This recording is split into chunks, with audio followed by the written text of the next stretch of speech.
اللهم صل على محمد وعلى آل محمد كما صليت على إبراهيم وعلى آل إبراهيم إنك حميد مجيد. اللهم بارك على محمد وعلى آل محمد كما باركت على إبراهيم وعلى آل إبراهيم إنك حميد مجيد. سورت بنی اسرائیل مکی ہے اور اس کی 111 آیتیں اور 12 رکوع ہیں.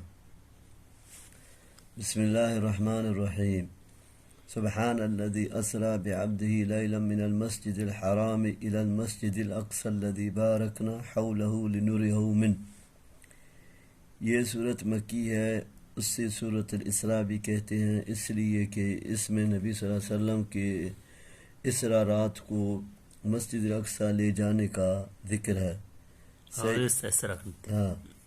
صحیح بخاری میں ہے، حضرت عبداللہ بن مسعود رضی اللہ عنہ مرفوع ہے، فرماتے ہیں کہ سورۃ الکہف، مریم اور بنی اسرائیل یہ اعتاق اول میں سے ہیں اور میرے تلاد میں سے ہیں.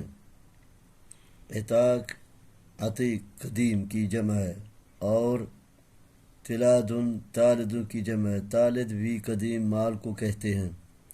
مطلب یہ ہے کہ یہ صورتیں ان قدیم صورتوں میں سے ہیں جو مکے میں اول نازل ہوئے ہیں. یہ سے یہ رازم ہاں صحیح فجیر کفتو ہاں. رسول اللہ صلی اللہ علیہ وسلم ہر رات کو بنی اسرائیل اور سورت زمر کی تلاوت فرمایا کرتے تھے. سبحان سبح یسبح کا مصدر ہے، معنی ہے انزہ اللہ تنزیہا، یعنی میں اللہ کی ہر نقص سے تنزیہ اور براءت کرتا ہوں. عام طور پر اس کا استعمال ایسے موقعوں پر ہوتا ہے جب کسی عظیم الشان واقعے کا ذکر ہو. مطلب یہ ہوتا ہے کہ لوگوں کے نزدیک ظاہری اسباب کے اعتبار سے یہ واقعہ کتنا بھی محال ہو، اللہ کے لیے کوئی مشکل نہیں، اس لیے کہ وہ اسباب کا پابند نہیں. وہ تو لفظ کن سے پلک چپکتے میں جو چاہے کر سکتا ہے. اسباب تو انسانوں کے لیے ہیں. اللہ تعالی ان پابندیوں اور کوتاہیوں سے پاک ہے. اسراء کے معنی ہوتے ہیں رات کو لے جانا. آگے لیل اس لیے ذکر کیا گیا ہے تاکہ رات کی قلت واضح ہو جائے، واضح ہو جائے، اس لیے وہ نکرہ ہے، یعنی رات کے ایک حصے یا تھوڑے سے حصے میں، یعنی 40 راتوں کا یہ دور دراز کا سفر پوری رات میں بھی نہیں بلکہ رات کے ایک قلیل حصے میں طے ہوا. مسافہ ہاں یعنی 40 راتوں کا یہ دور دراز کا سفر پوری رات میں بھی نہیں، یعنی پورا سفید چیزیں نہیں بلکہ رات کے ایک قلیل حصے میں طے ہوا.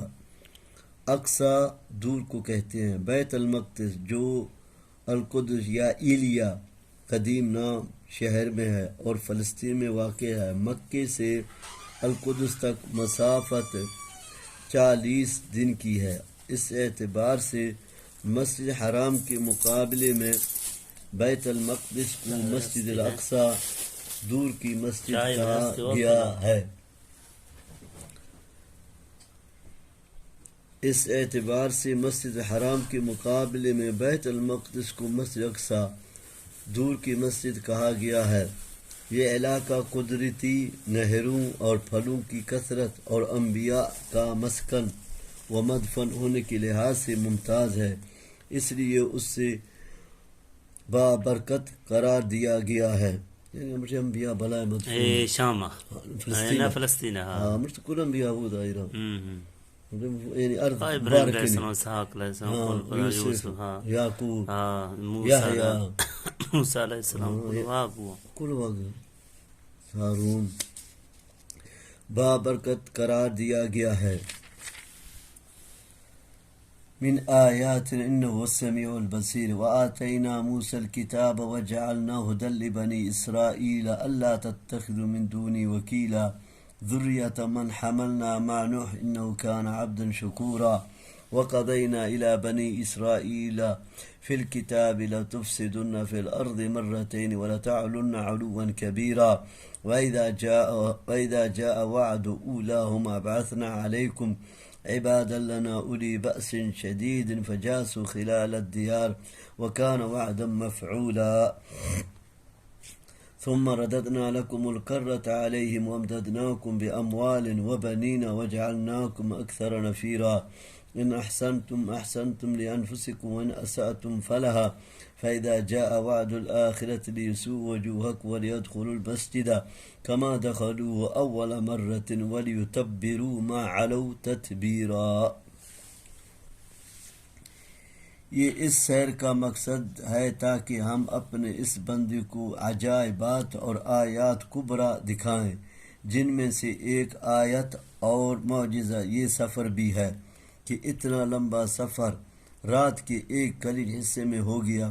نبی کریم صلی اللہ علیہ وسلم کو جو معراج ہوئی یعنی آسمانوں پر لے جایا گیا، وہاں مختلف آسمانوں پر انبیاء علیہ السلام سے ملاقاتیں ہوئے اور سدرۃ المنتہا پر جو عرش سے نیچے 7ویں آسمان پر ہے، اللہ تعالیٰ نے وحی کے ذریعے سے نماز اور دیگر بعض چیزیں عطا کیں، جس کی تفسیر صحیح احادیث میں بیان ہوئی ہیں، اور صحابہ و تابعین سے لے کر آج تک امت کے اکثر علماء و فقہا اس بات کے قائل چلے آ رہے ہیں کہ یہ معراج بجسد العنصری حالات بیداری میں ہوئی ہے۔ یہ خواب یا روحانی سیر اور مشاہدہ نہیں ہے، بلکہ عینی مشاہدہ ہے جو اللہ نے اپنی قدرت کاملہ سے اپنے پیغمبر کو کرایا ہے۔ اس معراج کے 2 حصے ہیں۔ پہلا حصہ اسراء کہلاتا ہے، جس کا ذکر یہاں کیا گیا، اور جو مسجد حرام سے مسجد اقصی تک کے سفر کا نام ہے۔ یہاں پہنچے کے بعد نبی صلی اللہ علیہ وسلم نے تمام انبیاء کی امامت فرمائی۔ بیت المقدس سے پھر آپ کو آسمانوں پر لیا جایا گیا۔ مسجد اقصی گولا یعنی دو چیز، بیت المقدس سے پھر آپ کو آسمانوں پر لے جایا گیا۔ یہ اس سفر کا دوسرا حصہ ہے جسے معراج کہا جاتا ہے۔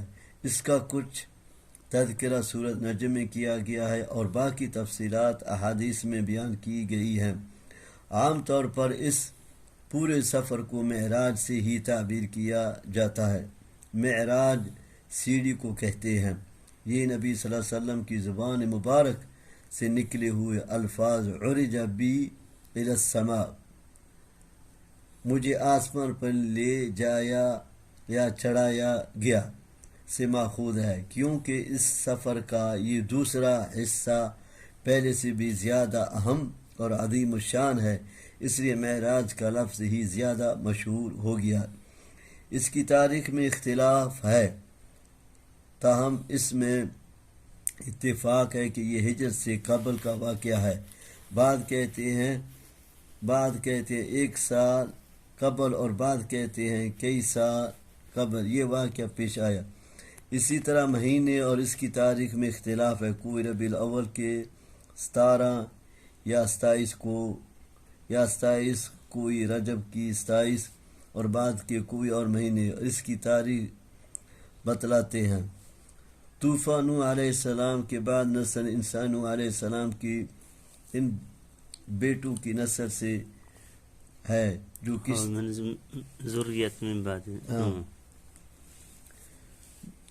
کشتی نوح علیہ السلام میں سوار ہوئے تھے اور طوفان سے بچ گئے تھے۔ اس لیے بنو اسرائیل کو خطاب کر کے کہا گیا کہ تمہارا باپ نوح علیہ السلام اللہ کا بہت شکر گزار بندہ تھا، تم بھی اپنے باپ کی طرح شکر گزاری کا راستہ اختیار کرو، اور ہم نے جو محمد صلی اللہ علیہ وسلم کو رسول بنا کر بھیجا ہے ان کا انکار کر کے کفر نعمت مت کرو۔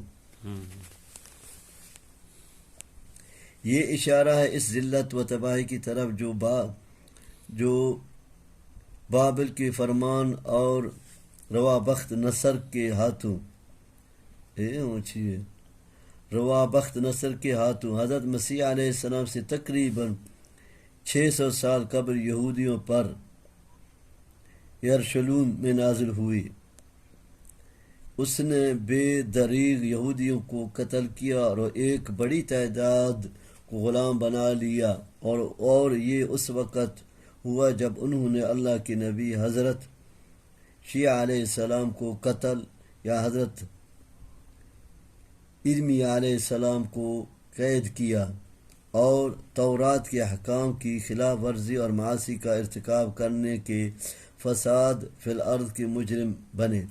بعد کہتے ہیں کہ بخت نصر کے بجائے جالوت کو اللہ تعالیٰ نے بطور سزا ان پر مسلط کیا، جس نے ان پر ظلم و ستم کے پہاڑ توڑے، حتیٰ کہ طالوت کی قیادت میں حضرت داؤد علیہ السلام نے جالوت کو قتل کیا۔ یہ اونٹ زمانہ بخت نصر رہا، ہاں چلا، یعنی بخت نصر یا جالوت کے قتل کے بعد ہم نے تمہیں پھر مال اور دولت، بیٹوں اور جاہ و حشمت سے نوازا، جبکہ یہ ساری چیزیں تم سے چھن چکی تھیں، اور تمہیں پھر زیادہ چھتے والا اور طاقت ور بنا دیا۔ یہ دوسرا مرتبہ انہوں نے فساد پر پا کیا کہ حضرت زکریہ علیہ السلام کو قتل کر دیا، اور حضرت عیسیٰ علیہ السلام کو بھی قتل کرنے کے در پہ رہے، جنہیں اللہ تعالیٰ نے زندہ آسمان پر اٹھا کر ان سے بچا لیا۔ اس کے نتیجے میں پھر رومی بادشاہ ٹائٹس کو اللہ نے ان پر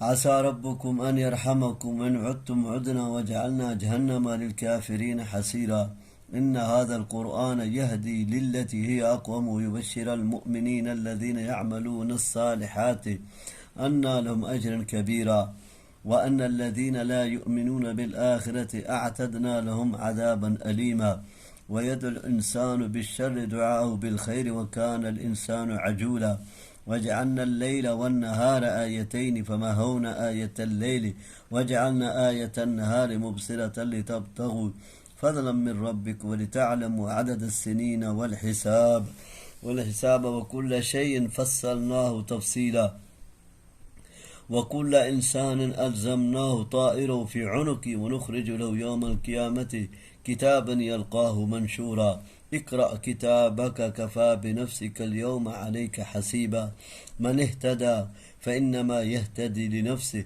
ومن ضل فإنما يذل عليها ولا تزر وازرة وزر أخرى وما كنا معذبين حتى نبعث رسولا۔ مسلط کر دیا اس نے پر یرشلم پر حملہ کر کے ان کی کشت کے پشت لگا دی اور بہت سوں کو قیدی بنا لیا، ان کے اموال لوٹ لیے، مذہبی صحیفوں کو پاؤں تلے اور روند اور بیت المقدس اور ہیکل سلیمانی کو تاراج کیا اور انہیں ہمیشہ کے لیے بیت المقدس سے جلا وطن کر دیا، اور یوں ان کی ذلت و رسوائی کا خوب سامان کیا۔ یہ تباہی 70 عیسوی میں ان پر آئی۔ یہ انہیں تنبیہ کی کہ اگر تم نے اصلاح کر لی تو اللہ کی رحمت کے مستحق ہوگے، جس کا مطلب 70 سال بھی دے رہے 70 سال بھی تاریخ چلے گا، انگریزی ہے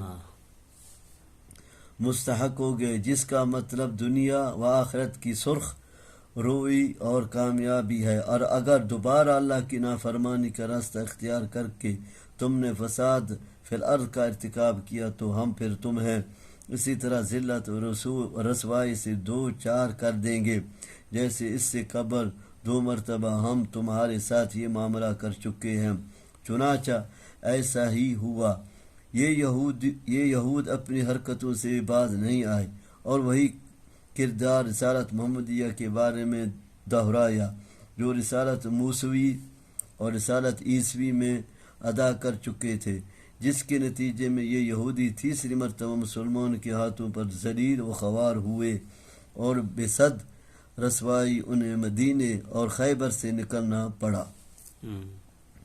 یعنی اس دنیا کی رسوائی کے بعد آخرت میں جہنم کی سزا اور اس کا عذاب الگ ہے جو وہاں انہیں بھگتنا ہوگا۔ انسان چونکہ جلد باز اور بے حوصلہ ہے، اس لیے جب اسے تکلیف پہنچتی ہے تو اپنی ہلاکت کے لیے اسی طرح بد دعا کرتا ہے جس طرح بھلائی کے لیے اپنے رب سے دعائیں کرتا ہے۔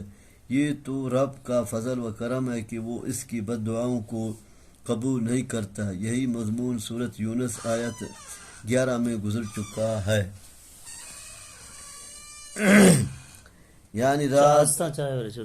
یعنی رات کو بے نور یعنی تاریک کر دیا تاکہ تم آرام کر سکو اور تمہاری دن بھر کی تھکاوٹ دور ہو جائے، اور دن کو روشن بنایا تاکہ کسب معاشی کے ذریعے سے تم رب کا فضل تلاش کرو۔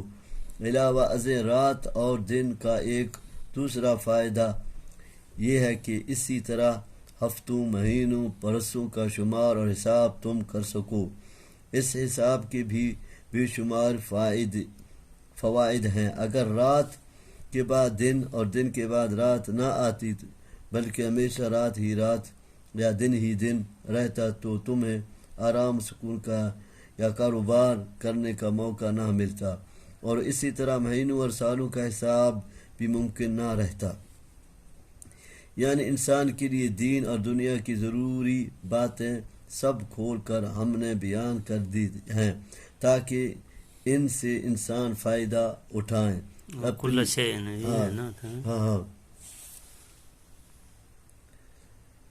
اپنی دنیا بھی سنواریں اور آخرت بھی فکر اور اس کے لیے تیاری کریں۔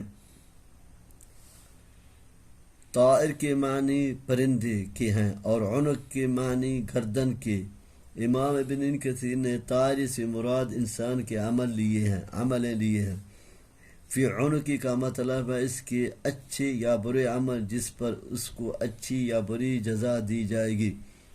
گلے کے ہار کی طرح اس کے ساتھ ہوں گے، یعنی اس کا ہر عمل لکھا جا رہا ہے۔ اللہ کے ہاں اس کا پورا ریکارڈ محفوظ ہوگا۔ قیامت والے دن اس کے مطابق اس کا فیصلہ کیا جائے گا۔ اور امام شوکانی نے طائر سے مراد انسان کی قسمت لی ہے جو اللہ تعالیٰ نے اپنے علم کے مطابق پہلے سے لکھ دی ہے۔ جس سے سعادت مند اور اللہ کا مطیع ہونا تھا وہ اللہ کو معلوم تھا، اور جس سے نافرمان ہونا تھا وہ بھی اس کے علم میں تھا۔ یہی قسمت، سعادت مندی یا بدبختی ہر انسان کے ساتھ گلے کے ہار کی طرح چمٹی ہوئی ہے۔ اس کے مطابق اس کے عمل ہوں گے اور قیامت والے دن اس کے مطابق فیصلے ہوں گے۔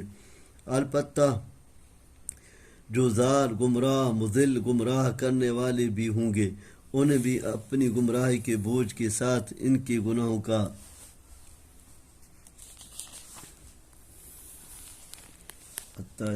رسولہ وَإِذَا أَرَدْنَا أَن نُهْلِكَ قَرْيَةً أَمَرْنَا مُتْرَفِيهَا فَفَسَقُوا فِيهَا فَحَقَّ عَلَيْهَا الْقَوْلُ فَدَمَّرْنَاهَا تَدْمِيرًا وَكَمْ أَهْلَكْنَا مِنَ الْقُرُونِ مِنْ بَعْدِ نُوحٍ وَكَفَى بِرَبِّكَ بِذُنُوبِ عِبَادِهِ خَبِيرًا بَصِيرًا مَنْ كَانَ يُرِيدُ الْعَاجِلَةَ عَجَّلْنَا لَهُ فِيهَا مَا نَشَاءُ لِمَن نُرِيدُ ثُمَّ جَعَلْنَا لَهُ جَهَنَّمَ يَصْلَاهَا مَذْمُومًا مَدْحُورًا ومن أراد الآخرة وسعى لها سعيها وهو مؤمن فأولئك كان سعيهم مشكورا وكلا نمد هؤلاء وهؤلاء من عطاء ربك وما كان عطاء ربك محظورا انظر كيف فضلنا بعضهم على بعض وللآخرة أكبر درجات وأكبر تفضيلا۔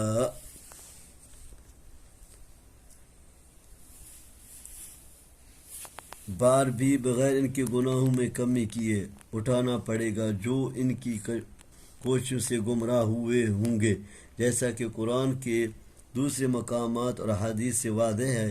یہ دراصل ان کے اپنے ہی گناہوں کا بار ہوگا اور بار ہوگا جو دوسروں کو گمراہ کر کے انہوں نے کمایا ہوگا۔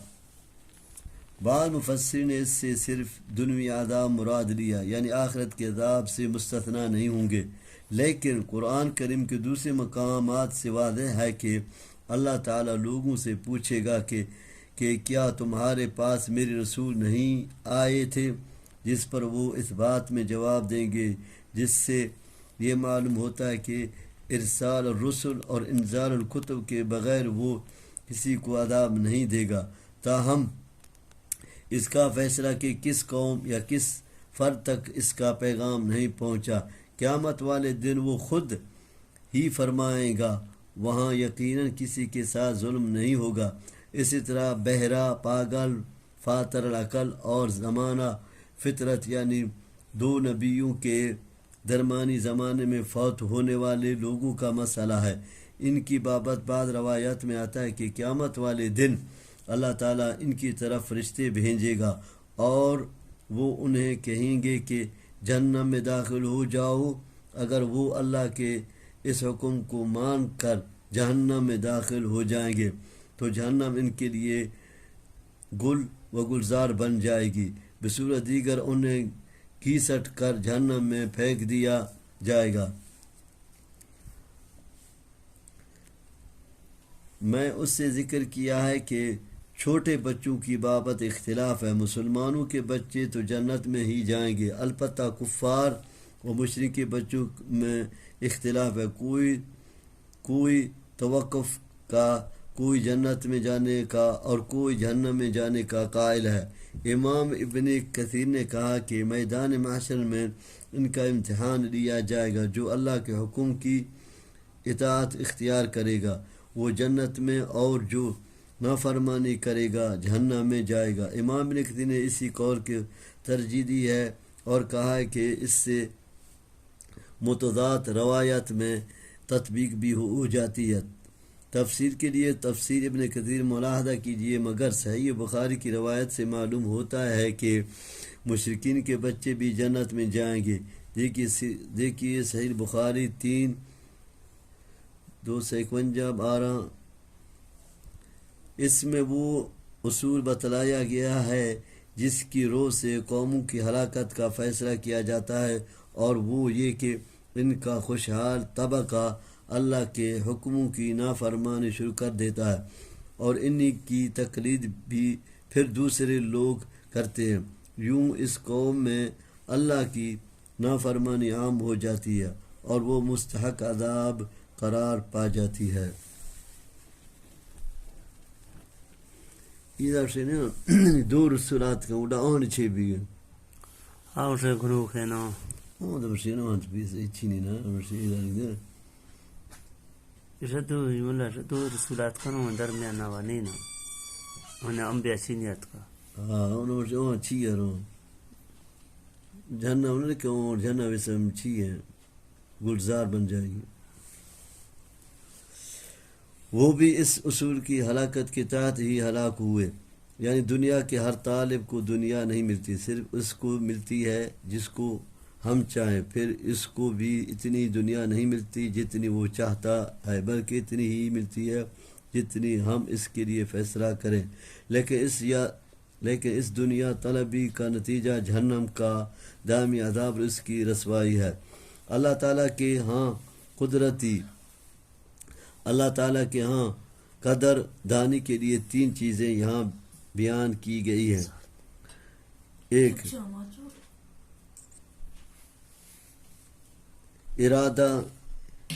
ارادہ آخرت یعنی اخلاص اور اللہ کی رضا، اللہ کی رضا جوئی۔ 2 ایسی کوششیں جو اس کے لائق ہو یعنی سنت کے مطابق۔ نمبر 3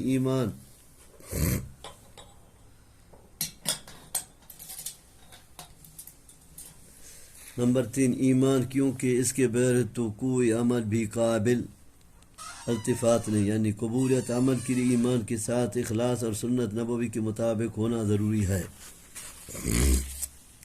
یعنی دنیا کا رزق اور اس کی آزائشیں ہم بلا تفریق مومن اور کافر، طالب دنیا اور طالب آخرت سب کو دیتے ہیں۔ اللہ کی نعمتیں کسی بھی روکی نہیں جاتے، تاہم دنیا کی یہ چیزیں کسی کو کم کسی کو زیادہ ملتی ہے۔ اللہ تعالیٰ اپنی حکمت و مصلحت کے مطابق یہ روزی تقسیم فرماتا ہے۔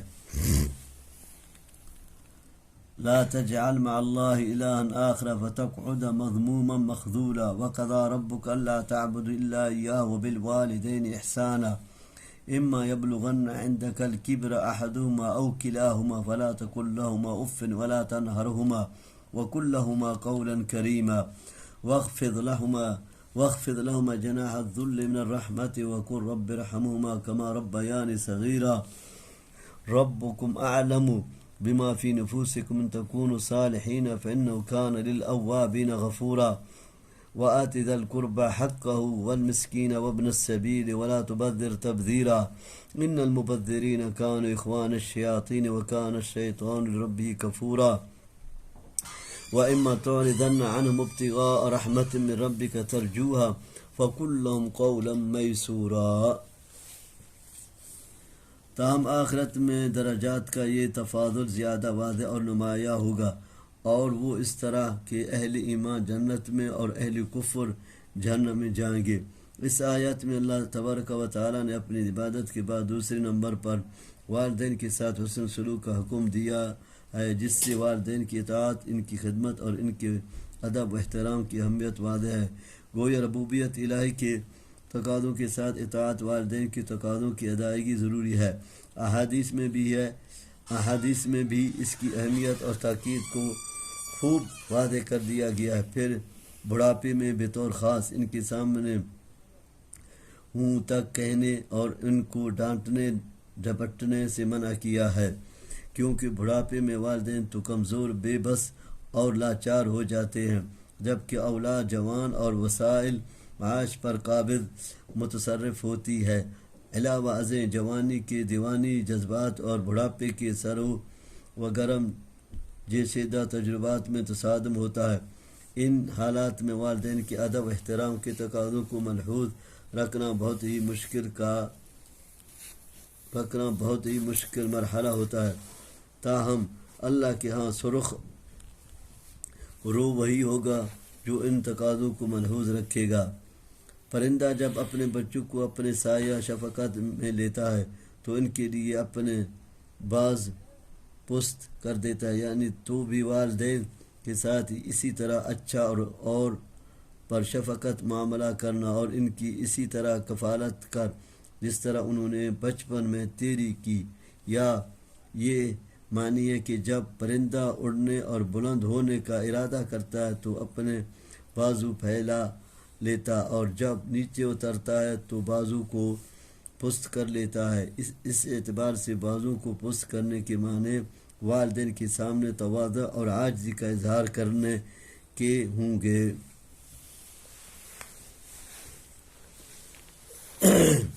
قرآن کریم کے ان الفاظ سے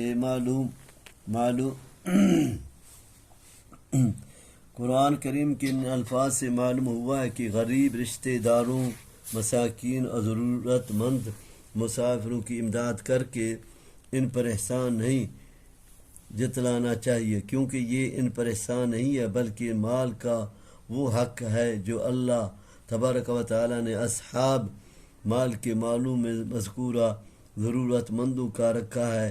اگر صاحب المال یہ حق ادا نہیں کرے گا تو عند اللہ مجرم ہوگا۔ گویا یہ حق کی ادائیگی ہے، نہ کہ کسی پر احسان۔ علاوہ ازیں رشتہ داروں کے پہلے ذکر سے ان کی اولیت اور احقیت بھی واضح ہوتی ہے۔ رشتہ داروں کے حقوق کی ادائیگی اور ان کے ساتھ حسن سلوک کو صلہ رحمی کہا جاتا ہے، جس کے اسلام میں بڑی تاکید ہے۔ تبذیر کی اصل بذر بیج ہے، جس طرح زمین میں بیج ڈالتے ہوئے یہ نہیں دیکھا جاتا۔ تبذیر کی اصل بذر بیج ہے، جس طرح زمین میں بیج ڈالتے ہوئے یہ نہیں دیکھا جاتا کہ یہ صحیح جگہ پر پڑ رہا ہے یا اس سے ادھر ادھر بلکہ کسان بھی ڈالے جلا جاتا ہے۔ تبذیر فضول خرچی بھی یہی ہے کہ انسان اپنا مال بیج کی طرح اڑاتا پھرے اور خرچ کرنے میں حد شرع سے تجاوز کرے، اور بعض کہتے ہیں کہ تبذیر کے معنی ناجائز امور میں خرچ کرنا ہے چاہے تھوڑا ہی ہو۔ ہمارے خیال میں دونوں ہی صورتیں تبذیر میں آ جاتی ہیں، اور یہ اتنا برا عمل ہے کہ اس کے مرتکب کو شیطان سے مماثل تاما ہے، اور شیطان کی مماثلت سے بچنا چاہے وہ کسی ایک ہی خصلت میں ہو۔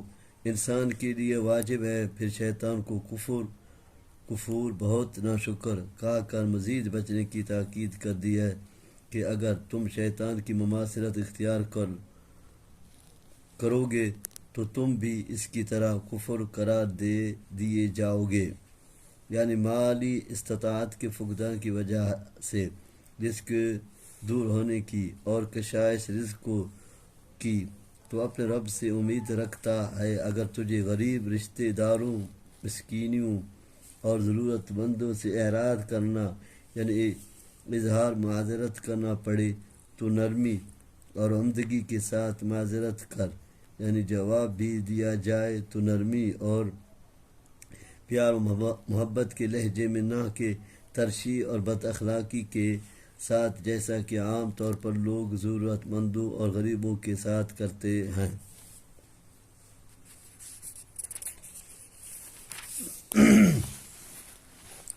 ولا تجعل يدك مغلولة إلى عنقك ولا تبسطها كل البسط فتقعد ملوما محسورا إن ربك يبسط الرزق لمن يشاء ويقدر إنه كان بعباده خبيرا بصيرا ولا تقتلوا أولادكم خشية إملاق نحن نرزقكم وإياكم إن قتلهم كان خطأ كبيرا ولا تقربوا الزنا إنه كان فاحشة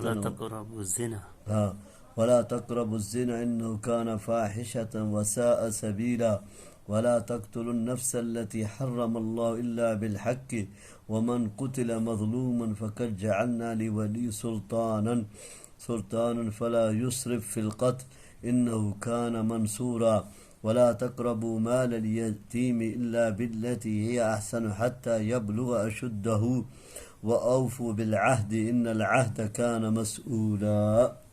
چار چیزات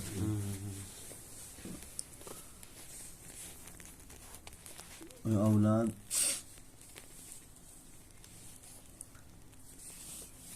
گزشتہ آیت میں انکار کرنے کا ادب بیان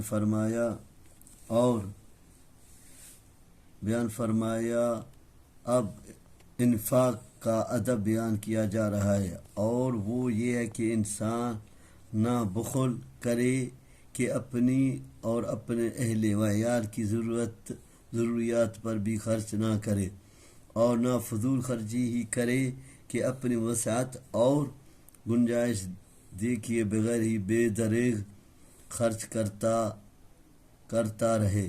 بخل کا نتیجہ یہ ہوگا کہ انسان ملوم یعنی قابل ملامت و مذمت قرار پائے گا، اور فضول خرچی کے نتیجے میں محصور، تھکا ہار اور بجھتانے والا۔ محصور اس جانور کو کہتے ہیں جو چل چل کر تھک چکا اور چلنے سے عاجز ہو چکا ہو۔ فضول خرچی کرنے والا بھی بالآخر خالی ہاتھ ہو کر بیٹھ جاتا ہے۔ اپنے ہاتھ کو اپنی گردن سے بندھا ہوا نہ رکھ، یہ کنایا یہ ہے بخل سے، اور نہ اس سے بالکل ہی کھول دے، یہ کنایا یہ ہے فضول خرچی سے۔ ملومن محصورہ لفظ نشر مرتب ہے، یعنی ملوم بخل کا اور محصور فضول خرچی کا نتیجہ ہے۔ اس میں اہل ایمان کے لیے تسلی ہے کہ ان کے پاس وسائل رزق کی فراوانی نہیں ہے، تو اس کا مطلب یہ نہیں ہے کہ اللہ کے ہاں ان کا مقام نہیں ہے، بلکہ رزق کی وسعت یا کمی اس کا تعلق اللہ کی حکمت و مصلحت سے ہے، جسے صرف وہی جانتا ہے، اور وہ اپنے دشمنوں کو قارون بنا دے اور اپنوں کو اتنا ہی دے کہ جس سے بے مشکل وہ اپنا گزارا کر سکیں۔ یہ اس کی مشیت ہے، جس کو وہ زیادہ دے وہ اس کا محبوب نہیں، اور قوت لا یموت کا مالک اس کا مبغوض نہیں۔ یہ آیت سورۃ انعام 151 میں گزر چکی ہے۔ حدیث میں آتا ہے کہ نبی صلی اللہ علیہ وسلم نے شرک کے بعد جس گناہ کو سب سے بڑا قرار دیا وہ یہی ہے کہ ان تقتل ولدک خشیۃ ان یطعم معک، کہ تو اپنی اولاد کو اس ڈر سے قتل کر دے کہ وہ تیرے ساتھ کھائے گی۔ آج کل قتل اولاد کا گناہ عظیم نہایت منظم طریقے سے اور خاندانی منصوبہ بندی کے حسین عنوان سے پوری دنیا میں ہو رہا ہے، اور مرد حضرات بہتر تعلیم و تربیت کے نام پر اور خواتین اپنے حسن کو برقرار رکھنے کے لیے اس جرم کا عام ارتکاب کر رہی ہے۔ اعاذنا اللہ منہ۔ تو اس نے ذرا بند کرنا ہاں اور ایک اچھی استاد شکریہ ہاں استاد۔ ڈاکٹر اسلام میں زنا چونکہ بہت بڑا جرم ہے، اتنا بڑا کہ کوئی شادی شدہ مرد یا عورت اس کا ارتکاب کر لے تو اس سے اسلامی معاشرے میں زندہ رہنے کا ہی حق نہیں ہے، پھر اس سے تلوار کے ایک وار سے مار دینا ہی کافی نہیں ہے، بلکہ حکم ہے کہ پتھر مار مار کر اس کی زندگی کا خاتمہ کیا جائے تاکہ وہ معاشرے میں نشان عبرت بن جائے۔ اسی یہاں فرمایا کہ زنا کے قریب مت جاؤ، یعنی اس کے دوائی اور اسباب سے بھی بچ کر رہو، مثلا غیر محرم عورت کو دیکھنا، ان سے اختلاط و کلام کی راہیں پیدا کرنا، اسی طرح عورتوں کا بے پردہ اور بن سنور کر گھروں سے باہر نکلنا وغیرہ، ان تمام امور سے اجتناب ضروری ہے تاکہ اس بے حیائی سے بچا جا سکے۔ حق کے ساتھ قتل کرنے کا مطلب قصاص میں قتل کرنا ہے، جس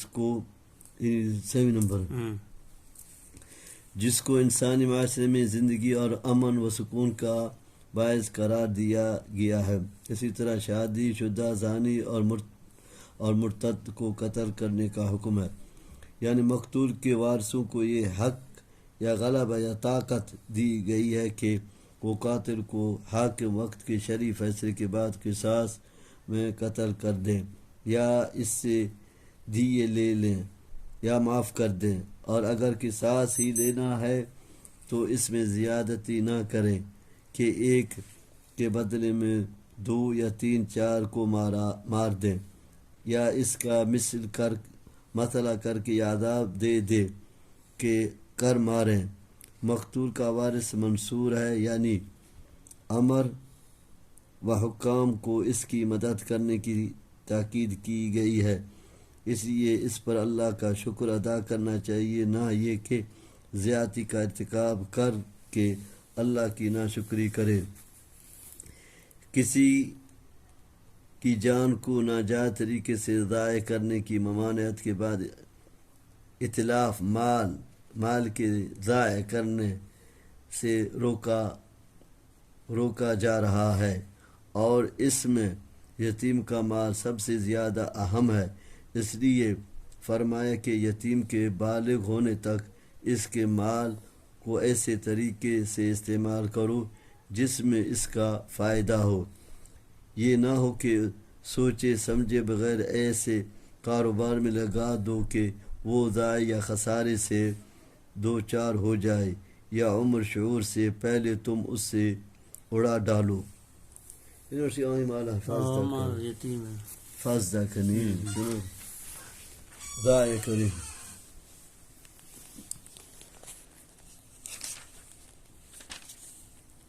وَأَوْفُوا الْكَيْلَ إِذَا كِلْتُمْ وَزِنُوا بِالْقِسْطَاسِ الْمُسْتَقِيمِ ذَلِكَ خَيْرٌ وَأَحْسَنُ تَأْوِيلًا وَلَا تَقْفُ مَا لَيْسَ لَكَ بِهِ عِلْمٌ إِنَّ السَّمْعَ وَالْبَصَرَ وَالْفُؤَادَ كُلُّ أُولَئِكَ كَانَ عَنْهُ مَسْئُولًا ولا تمشي في الأرض مرحا إنك لن تخرق الأرض ولن تبلغ الجبال طولا كل ذلك كان سيء عند ربك مكروها ذلك مما أوحى إليك ربك من الحكمة ولا تجعل مع الله إلها آخر فتلقى في جهنم ملوما مدحورا أفأصفاكم ربكم بالبنين واتخذ من الملائكة إناثا إنكم لتقولون قولا عظيما ولقد صرفنا في هذا القرآن ليذكروا وما يزيدهم إلا نفورا قل لو كان معه آلهة كما يقولون إذا لابتغوا إلى ذي العرش سبيلا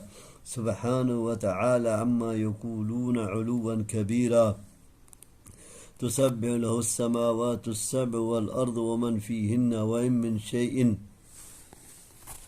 عہد سے وہ میثاق بھی مراد ہے جو اللہ اور اس کے بندے کے درمیان ہے اور وہ بھی جو انسان آپس میں ایک دوسرے سے کرتے ہیں دونوں قسم کے عہدوں کا پورا کرنا ضروری ہے اور نقض عہد کی صورت میں باز پرس ہوگی اجر و ثواب کے لحاظ سے بہتر ہے علاوہ ازیں لوگوں کے اندر اعتماد پیدا کرنے میں بھی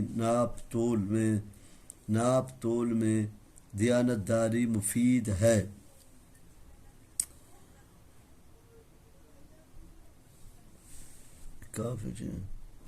ففا یفکو کے معنی ہے پیچھے لگنا یعنی جس چیز کا علم نہیں اس کے پیچھے مت لگو یعنی بدگمانی مت کرو کسی کی ٹوہ میں مت رہو اسی طرح جس چیز کا علم نہیں اس پر عمل مت کرو یعنی جس چیز کے پیچھے تم پڑو گے اس کے متعلق کان سے سوال ہوگا کہ کیا اس نے سنا تھا آنکھ سے سوال ہوگا کہ کیا اس نے دیکھا تھا اور دل سے سوال ہوگا کیا اس نے جانا تھا کیونکہ یہی تینوں علم کا ذریعہ ہے یعنی ان اعداء کو اللہ تعالیٰ نے قیامت والے دن قیامت والے دن قوت گویا عطا فرمائے گا اور ان سے پوچھا جائے گا اترا کر اور اگڑ کر چلنا اللہ کی سخت ناپسند ہے قارون کو ہی اللہ کو سخت ناپسند ہے قارون کو اسی بنا پر اس کے گھر اور خزانوں سمیت زمین میں دھسا دیا گیا القصص آیت 81 حدیث میں آتا ہے کہ ایک شخص نے 2 چادریں پہنے اکڑ کر چل رہا تھا کہ اس کو زمین میں دھسا دیا گیا اور وہ قیامت تک دھسنا چلا جائے گا اللہ تعالیٰ کو تواضع اور عاجزی پسند ہے یعنی جو باتیں مذکور ہوئے ان میں جو بری ہیں جن سے منع کیا گیا ہے اور وہ ناپسندیدہ ہیں تکبر یا زیادہ مدرنوں کے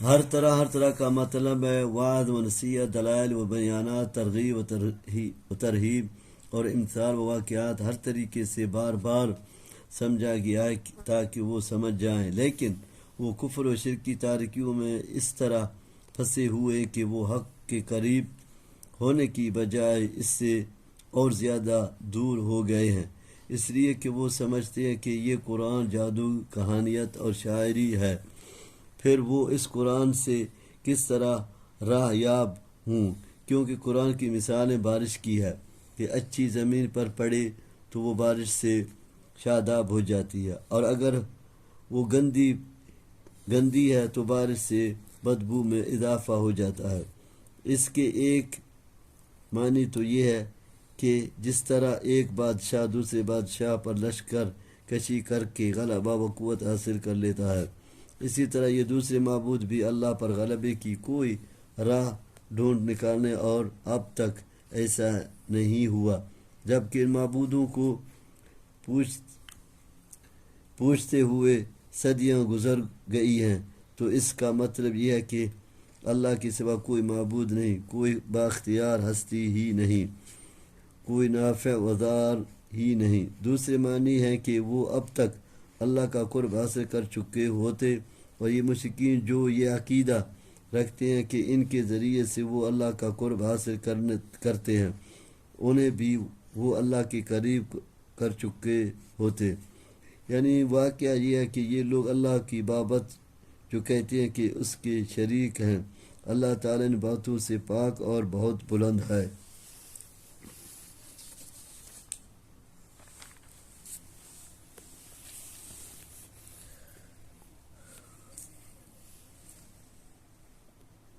إلا يسبح بحمدي ولكن لا تفقهون تسبيحهم إنه كان حليما غفورا وإذا قرأت القرآن جعلنا بينك وبين الذين لا يؤمنون بالآخرة حجابا مستورا وجعلنا على قلوبهم أكنة أن يفقهوا وفي آذانهم وقرا وإذا ذكرت ربك في القرآن وحده ولوا على أدبارهم نفورا نحن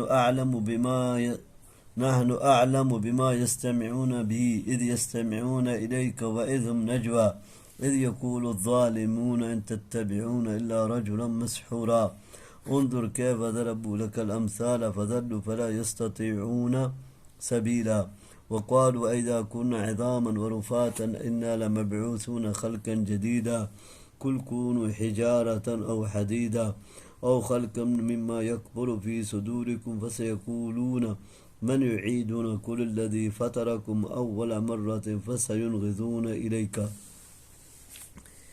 یعنی سب اسی کے مطیع اور اپنے اپنے انذار میں اس کی تسبیح و تحمید میں مصروف ہیں، گو ہم ان کی تسبیح و تحمید کو نہ سمجھ سکیں۔ اس کی تائید بعض اور آیات قرآنی سے بھی ہوتی ہے۔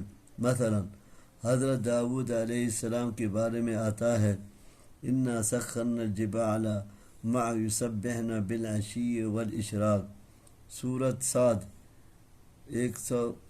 صاد آیت 18۔ ہم نے پہاڑوں کو داؤد علیہ السلام کے تابع کر دیا، پس وہ شام کو اور صبح کو اس کے ساتھ اللہ کی تسبیح پاکی بیان کرتے ہیں۔ بعد پتھروں کے بارے میں اللہ تعالیٰ نے فرمایا وَإِنَّ مِنْهَا لَمَا يَهْبِطُ مِنْ خَشْيَةِ اللَّهِ سورۃ بقرہ آیت 74۔ اور بعد اللہ تعالیٰ کے ڈر سے گر پڑتے ہیں۔ بعض صحابہ رضی اللہ بیان کرتے ہیں کہ وہ رسول اللہ صلی اللہ علیہ وسلم کے ساتھ کھانا کھا رہے تھے کہ انہوں نے کھانے سے تسبیح کی آواز سنی۔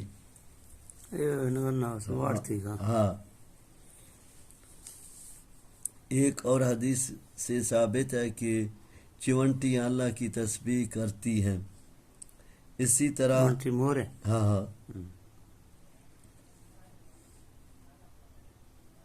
اسی طرح جس تنے کے ساتھ ٹیک لگا کر رسول اللہ صلی اللہ علیہ وسلم خطبہ ارشاد فرمایا کرتے تھے، جب لکڑی کا ممبر بن گیا اور اس سے آپ صلی اللہ علیہ وسلم نے چھوڑ دیا تو بچے کی طرح اس سے رونے کی آواز آتی تھی۔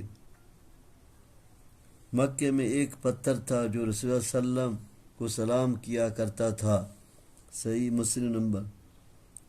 ان آیات و صحیح حدیث سے واضح ہے کہ جمادات و نباتات کا اندر بھی ایک مخصوص قسم کا شعور موجود ہے جس کو ہم نہ سمجھ سکیں، مگر وہ اس شعور کی بنا پر اللہ کی تسبیح کرتے ہیں۔ بعض کہتے ہیں کہ اس سے مراد تسبیح دلالت ہے، یعنی یہ چیزیں اس بات پر دلالت کرتی ہیں کہ تمام کائنات کا خالق اور ہر چیز کا قادر صرف اللہ تعالی ہے۔ وفی کل شیء لہ آیہ تدل علی انہ واحد، ہر چیز اس بات پر دلالت کرتی ہے کہ اللہ تعالیٰ ایک ہے، لیکن صحیح بات پہلی ہی ہے کہ تسبیح اپنے حقیقی میں معنی میں ہے۔ مستور بمعنی ساتر معنی اور حائل ہے، یا مستور عن الابصار آنکھوں سے اور جھل، پس وہ اس سے دیکھتے نہیں، اس کے باوجود ان کے اور ہدایت کے درمیان حجاب ہے۔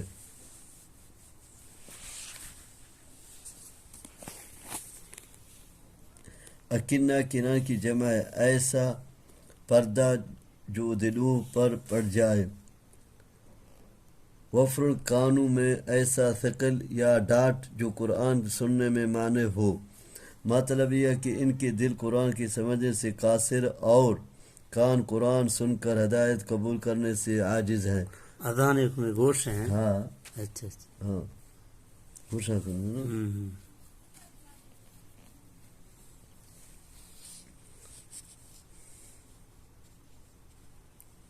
اور اللہ کی توحید سے تو انہیں اتنی نفرت ہے کہ اسے سن کر تو بھاگ ہی کھڑے ہوتے ہیں۔ ان افعال کی نسبت اللہ کی طرف با اعتبار خلق کے ہے، ورنہ ہدایت سے یہ محرومی ان کے جمود و عناد ہی کا نتیجہ تھا۔ یا نبی صلی اللہ علیہ وسلم کو یہ سحر زدہ سمجھتے ہیں اور یہ سمجھتے ہوئے قرآن سنتے اور آپس میں سرگوشیاں کرتے ہیں، اس لیے ہدایت سے محروم ہی رہتے ہیں۔ کبھی ساحر، کبھی مسحور، کبھی مجنون اور کبھی کاہن کہتے ہیں، پس اس طرح گمراہ ہو رہے ہیں، ہدایت کا راستہ نہیں اس طرح ملے۔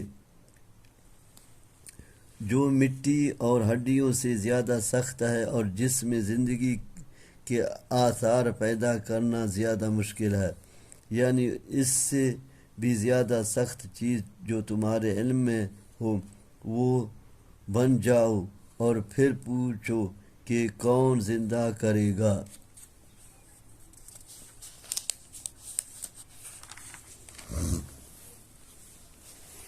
رؤوسهم ويقولون متى هو قل عسى أن يكون قريبا يوم يدعوكم فتستجيبون بحمده وتظنون إن لبثتم إلا قليلا وكل عبادي يقول التي هي أحسن إن الشيطان ينزغ بينهم إن الشيطان كان للإنسان عدوا مبينا ربكم أعلم بكم أن يشاء يرحمكم أو أن يشاء يعذبكم وما أرسلناك عليهم وكيلا وربك أعلم بمن في السماوات والأرض ولقد فضلنا بعض النبيين على بعض وآتينا داود زبورا قل ادعوا الذين زعمتم من دونه فلا يملكون كشف الضر عنكم ولا تحويلا أولئك الذين يدعون يبتغون إلى ربهم الوسيلة أيهم أقرب ويرجون رحمته ويخافون عذابه إن عذاب ربك كان محذورا۔ انغض ينغض کے معنی ہے سر ہلانا، یعنی استہزاء کے طور پر سر ہلا کر وہ کہیں گے کہ یہ دوبارہ زندگی کب ہوگی۔ قریب کا مطلب ہے ہونے والا چیز۔ کل ما هو آت فهو قریب، ہر وقوع پذیر ہونے والی چیز قریب ہے۔ اور عسیٰ بھی قرآن میں یقین اور واجب الوقوع کے معنی میں استعمال ہوا ہے، یعنی قیامت کا وقوع یقینی اور ضروری ہے۔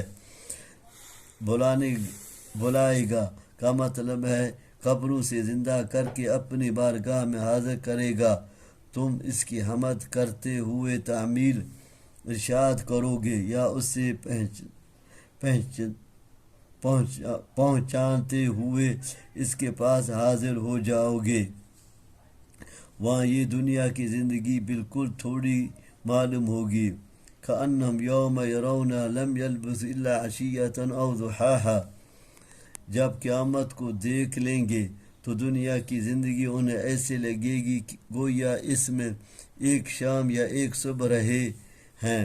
اسی مضمون دیکھ مقامات میں بھی بیان کیا گیا ہے، مثلا سورۃ طٰہٰ 102 104، الروم 55، مؤمنون 112 114۔ بعد کہتے ہیں کہ یہ پہلا نفخہ ہوگا تو سب مردے قبروں میں زندہ ہو جائیں گے، پھر دوسرے نفخے پر میدان محشر میں حساب کتاب کے لیے اکٹھے ہوں گے، دونوں نفخوں کے درمیان 40 سال کا فاصلہ ہوگا، اور اس فاصلے میں انہیں کوئی عذاب نہیں دیا جائے گا۔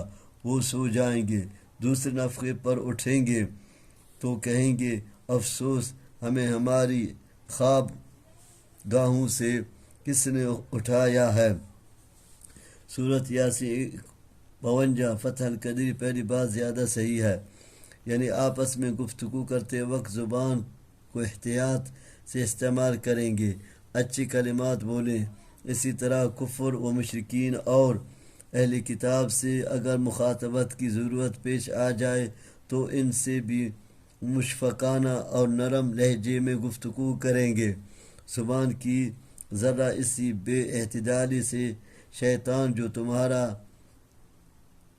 کھلا اور ازلی دشمن ہے، تمہارے درمیان آپس میں فساد ڈالو سکتا ہے، یا کفر مشرکی کے دلوں میں تمہارے لیے زیادہ بغض و عناد پیدا کر سکتا ہے۔ حدیث میں ہے نبی صلی اللہ علیہ وسلم نے فرمایا، تم میں سے کوئی شخص اپنے بھائی مسلمان کی طرف ہتھیار کے ساتھ اشارہ نہ کرے، اس لیے کہ وہ نہیں جانتا کہ شیطان شاید اس کے ہاتھ سے وہ ہتھیار جلوا دے اور وہ اس مسلمان بھائی کو جا لگے، جس سے اس کی موت واقع ہو جائے، پس وہ جہنم کے گڑھے میں جا گرے۔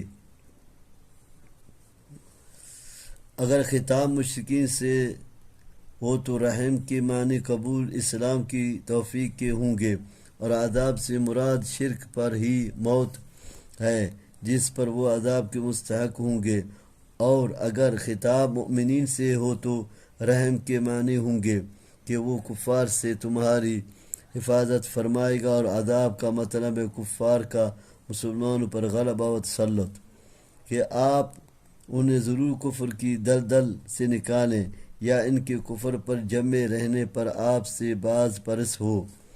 یہ مضمون تلک الرسل فضلنا بعضهم علی بعض میں بھی گزر چکا ہے۔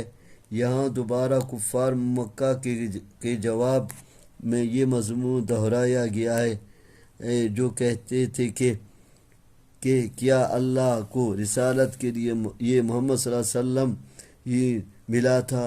اللہ تعالیٰ نے فرمایا، کسی کو رسالت کے لیے منتخب کرنا اور کسی ایک نبی کے دوسرے پر فضیلت دینا یہ اللہ کی ہی اختیار میں ہے۔ مذکورہ آیت میں من دون اللہ سے مراد فرشتوں اور بزرگوں کی وہ تصویریں اور مجسمے ہیں جن کی وہ عبادت کرتے تھے، یا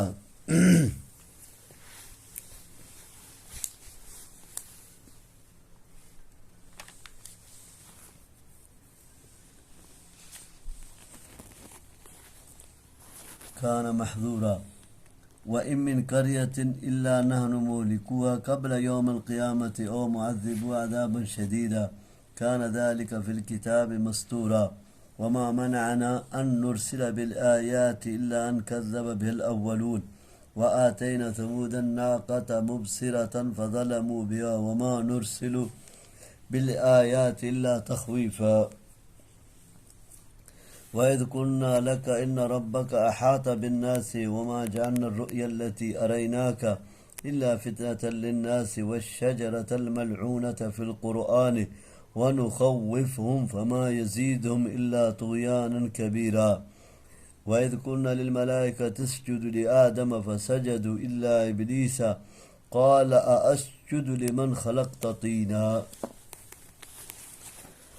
حضرت عزیر و مسیح علیہ السلام ہیں، جنہیں یہودی اور عیسائی ابن اللہ کہتے اور انہیں الوہی صفات کا حامل مانتے تھے، یا وہ جنات ہیں جو مسلمان ہو گئے تھے اور مشرکین ان کی عبادت کرتے تھے، اس لیے کہ اس آیت میں بتلایا جا رہا ہے کہ یہ تو خود اپنے رب کا قرب تلاش کرنے کی جستجو میں رہتے اور اس کی رحمت کی امید رکھتے اور اس کے عذاب سے ڈرتے ہیں، اور یہ صفت جمادات پتھروں میں نہیں ہو سکتی۔ اس آیت میں سے واضح ہو جاتا ہے کہ من دون اللہ، اللہ کے سوا جن کی عبادت کی جاتی رہی ہے وہ صرف پتھر کی مورتیاں ہی نہیں تھیں بلکہ اللہ کے وہ بندے بھی تھے جن میں سے کچھ فرشتے، کچھ صالحین، کچھ انبیاء اور کچھ جنات تھے۔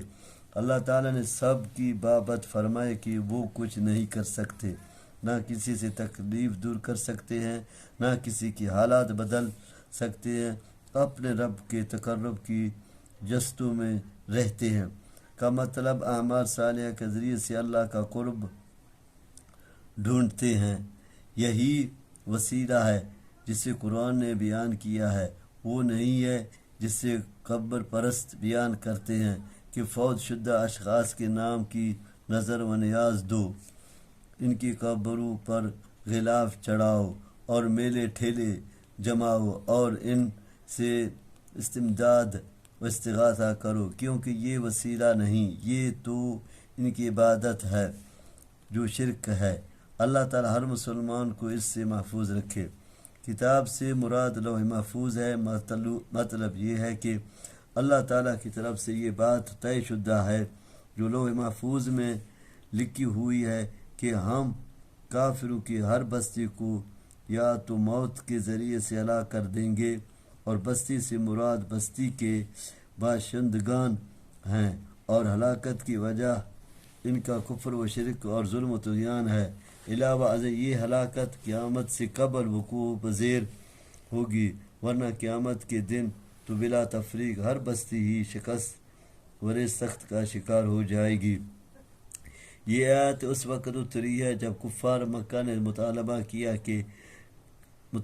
کیا کہ کوہ صفا کو سونے کا بنا دیا جائے یا مکے کے پہاڑ اپنی جگہ سے ہٹا دی جائیں تاکہ وہاں کاشتکاری ممکن ہو سکے، جس پر اللہ تعالیٰ نے جبریل کے ذریعے سے پیغام بھیجا کہ ان کے مطالبات ہم پورے کرنے کے لیے تیار ہیں، لیکن اگر اس کے بعد بھی وہ ایمان لائے تو پھر ان کی ہلاکت یقینی ہے، پھر انہیں مہلت نہیں دی جائے گی۔ نبی صلی اللہ علیہ وسلم نے بھی اسی بات کو پسند فرمایا کہ ان کا مطالبہ پورا نہ کیا جائے تاکہ یہ یقینی ہلاکت سے بچ جائیں۔ اس عمران کا سب پورا ہم اور صحیح آئے تھے، ہاں اور سب پورا کھانا عمر سے پہاڑاں دے سونا وَإِن مِّن قَرْيَةٍ إِلَّا نَحْنُ مُهْلِكُوهَا قَبْلَ يَوْمِ الْقِيَامَةِ أَوْ مُعَذِّبُوهَا عَذَابًا شَدِيدًا كَانَ ذَلِكَ فِي الْكِتَابِ مَسْطُورًا وَمَا مَنَعَنَا أَن نُرْسِلَ بِالْآيَاتِ إِلَّا أَن كَذَّبَ بِهَا الْأَوَّلُونَ وَلِنَضْرِبَ اسْتَوَاتَيْنَا ثَمُودَ النَّاقَةَ مُبْصِرَةً فَظَلَمُوا بِهَا وَمَا نُرْسِلُ بِالْآيَاتِ إِلَّا تَخْوِيفًا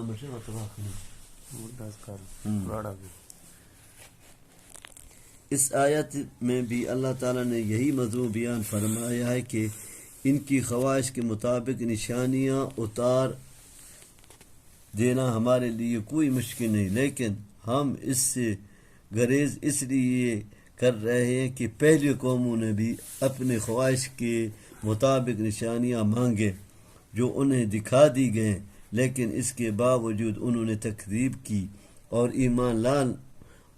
ایمان نہ لائے، جس کے نتیجے میں وہ ہلاک کر دی گئی ہے۔ قوم سمود کا بطور مثال تذکرہ کیا کیونکہ ان کی خواہش پر پتھر کی چٹان سے اونٹنی ظاہر کر کے دکھا گئی تھی، لیکن ان ظالموں نے ایمان لانے کے بجائے اس اونٹنی ہی کو مار ڈالا، جس پر 3 دن کے بعد ان پر عذاب آ گیا۔ یعنی لوگ اللہ کے غلبہ و تصرف میں ہیں، اور جو اللہ چاہے گا وہی ہوگا، نہ کہ وہ چاہیں گے۔ یہ مراد اہل مکہ ہیں کہ وہ اللہ کے زیر اقتدار میں آپ بے خوفی سے تبلیغ رسالت کیجیے، وہ آپ کا کچھ نہیں بگاڑ سکیں گے، ہم ان سے آپ کی حفاظت فرمائیں گے۔ یا جنگ بدر اور فتح مکہ کے موقع پر جس طرح اللہ نے کفار مکہ کو عبرتناک شکست سے دوچار کیا، اس کو واضح کیا جا رہا ہے. عمر تھا تبلیغ نے مات حفاظ اللہ سے مت کر.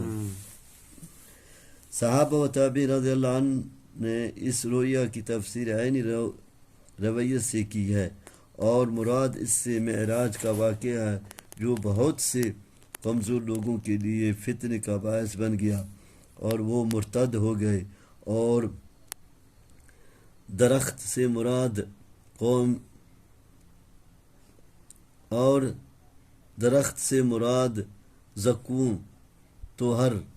توہر کا درخت ہے جس کا مشاہدہ نبی صلی اللہ علیہ وسلم شب معراج جہنم میں کیا. ملعونہ سے مراد کھانے والوں پر یعنی جہنمیوں پر لعنت، جیسے دوسرے مقام پر ان شجرۃ الزقوم طعام الاثیم سورۃ دخان آیت 43-44. زقوم کا درخت گناہ گاروں کا کھانا ہے، یعنی کافروں کے دلوں میں جو خبث و عناد ہے اس کی وجہ سے نشانیاں دیکھ کر ایمان لانے کے بجائے ان کی سرکشی و طغیان میں اضافہ ہو جاتا ہے.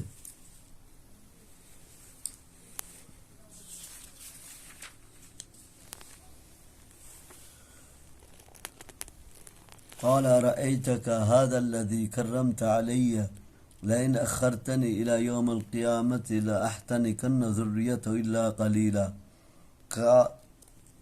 قال اذهب فمن تبعك منهم فإن جهنم جزاؤكم جزاء موفورا واستفزز من استطعت منه بصوتك وأجلب عليهم بخيلك ورجلك وشاركهم في الأموال والأولاد وعدهم وما يعدهم الشيطان إلا غرورا.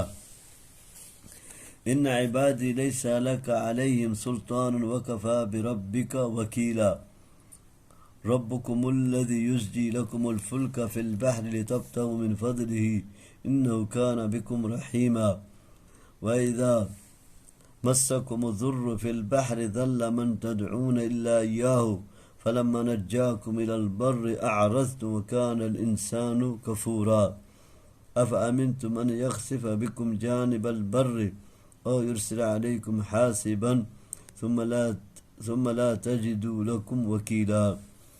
أم أمنتم أن يعيدكم فيه تارة أخرى فيرسلا. یعنی اس پر غلبہ حاصل کر لو گا اور اسے جس طرح چاہو گا گمراہ کر لو گا، البتہ تھوڑے سے لوگ میرے داؤد سے بچ جاؤ گے. آدم علیہ السلام و ابلیس کا یہ قصہ اس سے قبل سورۃ بقرہ، اعراف اور حجر میں گزر چکا ہے.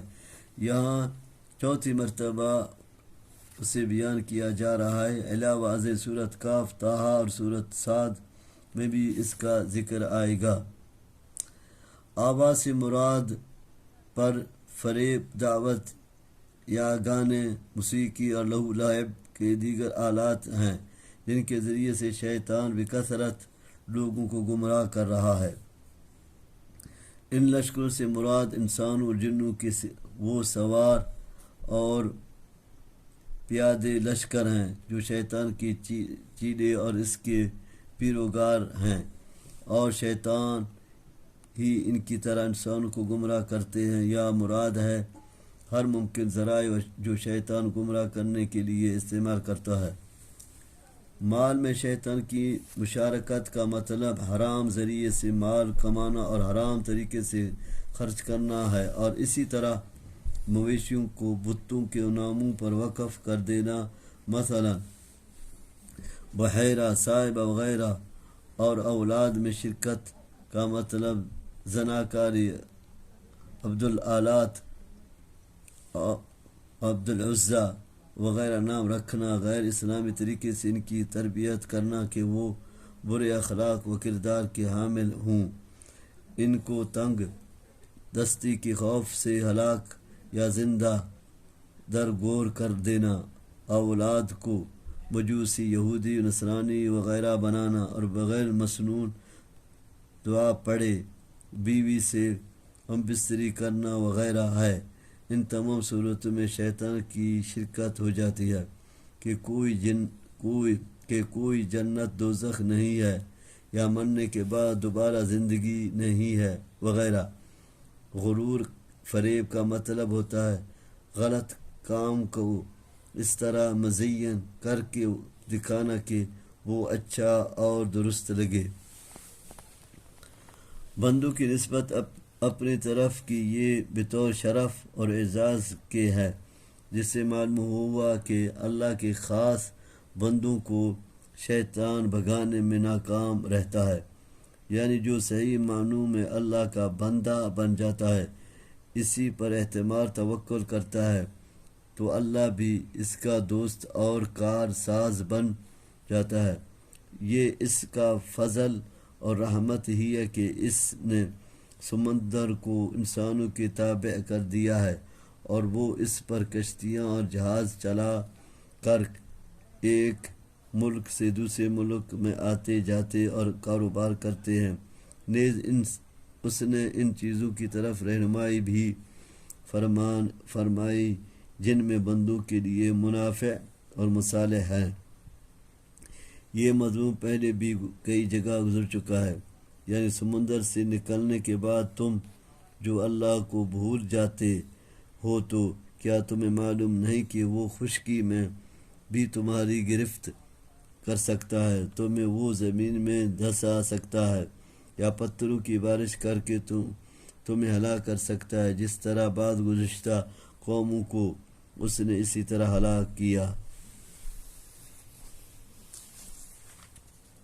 سمندر آگے لگا تو پانا ترسا اللہ سے حرام داستے علیکم قاصفا من الریح فیغرقکم بما کفرتم ثم لا تجد لکم علینا به طبیعا وَلَقَدْ كَرَّمْنَا بَنِي آدَمَ وَحَمَلْنَاهُمْ فِي الْبَرِّ وَالْبَحْرِ وَرَزَقْنَاهُمْ مِنَ الطَّيِّبَاتِ وَفَضَّلْنَاهُمْ عَلَى كَثِيرٍ مِّمَّنْ خَلَقْنَا تَفْضِيلًا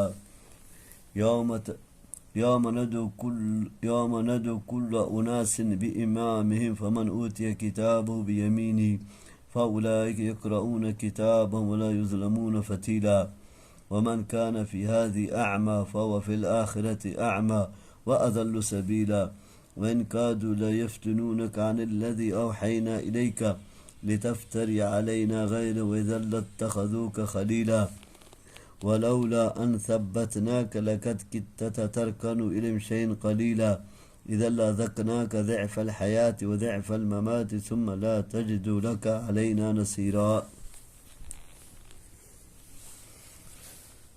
قاصف ایسی تند و تیز سمندری ہوا جو کشتیوں کو توڑ دے اور انہیں ڈب دے، طبیان انتقام لینے والا، پیچھا کرنے والا، یعنی تمہارے ڈوب جانے کے بعد ہم سے پوچھے کہ تو نے ہمارے بندوں کو کیوں ڈبویا۔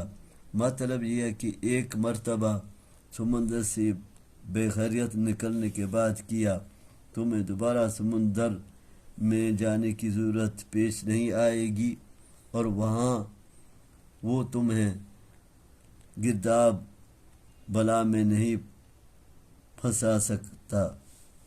یہ شرف اور فضل بے حیثیت انسان کے ہر انسان کو حاصل ہے، چاہے مومن ہو یا کافر، کیونکہ یہ شرف دوسری مخلوقات، حیوانات، جمادات، نباتات وغیرہ کے مقابلے میں ہے، اور یہ شرف متعدد اعتبار سے ہے، جس طرح کی شکل و صورت، قد و قامت اور ہیبت اللہ تعالیٰ نے انسان کو عطا کی ہے، وہ کسی دوسرے مخلوق کو حاصل نہیں۔ جو عقل انسان کو دی گئی ہے، جس کے ذریعے سے اس نے اپنے آرام و راحت کے لیے بے شمار چیزیں ایجاد کیں، حیوانات وغیرہ اس سے محروم ہیں۔ علاوہ ازیں اسی عقل سے وہ غلط و صحیح، مفید و مضر اور حسین و قبیح کے درمیان تمیز کرنے پر قادر ہے۔ اسی عقل کے ذریعے سے وہ اللہ کی دیگر مخلوقات سے فائدہ اٹھاتا اور انہیں اپنے تابع رکھتا ہے۔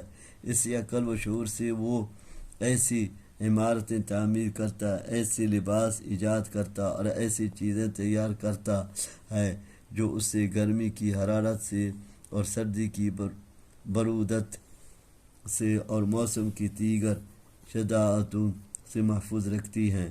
علاوہ ازیں کائنات کی تمام چیزیں کو اللہ تعالیٰ نے انسان کی خدمت پر لگا رکھا ہے۔ چاند، سورج، ہوا، پانی اور دیگر بے شمار چیزیں ہیں جن سے انسان فیض یاب ہو رہا ہے۔ خشکی میں وہ گھوڑوں، خچروں، گدھوں اور اونٹوں اور اپنی تیار کردہ سواریوں، ریلیں، گاڑیاں، بسیں، ہوائی جہاز، سائیکلیں اور موٹر سائیکلیں وغیرہ پر سوار ہوتا ہے، اور اسی طرح سمندر میں کشتیاں اور جہازیں ہیں جن پر وہ سوار ہوتا ہے اور سامان لے جاتا ہے۔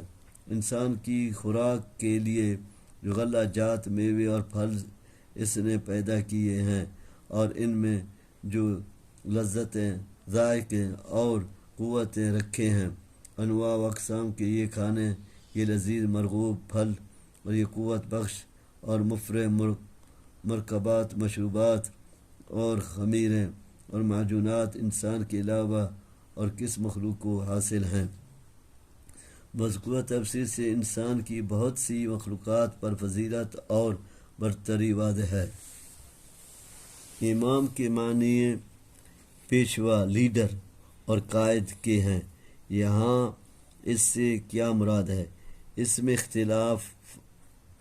اختلاف ہے۔ بعض کہتے ہیں کہ اس سے مراد پیغمبر ہیں، یعنی ہر امت کو اس کے پیغمبر کے حوالے سے پکارا جائے گا۔ بعض کہتے ہیں اس سے آسمانی کتاب مراد ہیں جو انبیاء کے ساتھ نازل ہوتی رہیں، یعنی اے اہل تورات، اے اہل انجیل اور اہل قرآن وغیرہ کہہ کے پکارا جائے گا۔ بعض کہتے ہیں یہاں امام سے مراد نامہ اعمال ہے، یعنی ہر شخص کو جب بلایا جائے گا تو اس کا نامہ اعمال اس کے ساتھ ہوگا اور اس کے مطابق اس کا فیصلہ کیا جائے گا۔ اسی رائے کو امام ابن کثیر اور امام شوکانی نے ترجیح دی ہے۔ فتیل اس جھلی یا تاگے کو کہتے ہیں جو کھجور کی کھٹلی میں ہوتا ہے، یعنی ذرہ برابر ظلم نہیں ہوگا۔ اعمیٰ، اندھا سے مراد دل کا اندھا ہے، یعنی جو دنیا میں حق کے دیکھنے، سمجھنے اور اس سے قبول کرنے سے محروم رہا، وہ آخرت میں اندھا اور رب کے خصوصی فضل و کرم سے محروم رہے گا۔ اس میں اس عصمت کا بیان ہے جو اللہ کی طرف سے انبیاء علیہ السلام کو حاصل ہوتی ہے۔ اس سے یہ معلوم ہوا کہ مشرکین اگرچہ نبی صلی اللہ علیہ وسلم کو اپنی طرف مائل کرنا چاہتے تھے، لیکن اللہ نے آپ صلی اللہ علیہ وسلم کو ان سے بچایا اور آپ صلی اللہ علیہ وسلم ذرا بھی ان کی طرف نہیں جھکے۔ اس سے معلوم ہوا کہ سزا قدر و منزلت کے مطابق ہوتی ہے۔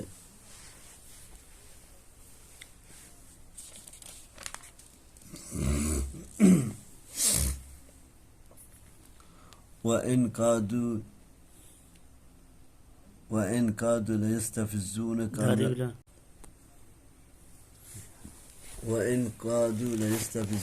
مِنَ الْأَرْضِ لِيُخْرِجُوكَ مِنْهَا وَإِذًا لَا يَلْبَثُونَ خِلَافَكَ إِلَّا قَلِيلًا سُنَّةَ مَنْ قَدْ أَرْسَلْنَا قَبْلَكَ مِنْ رُسُلِنَا وَلَا تَجِدُ لِسُنَّتِنَا تَحْوِيلًا أَقِمِ الصَّلَاةَ لِدُلُوكِ الشَّمْسِ إِلَى غَسَقِ اللَّيْلِ وَقُرْآنَ الْفَجْرِ إِنَّ قُرْآنَ الْفَجْرِ كَانَ مَشْهُودًا۔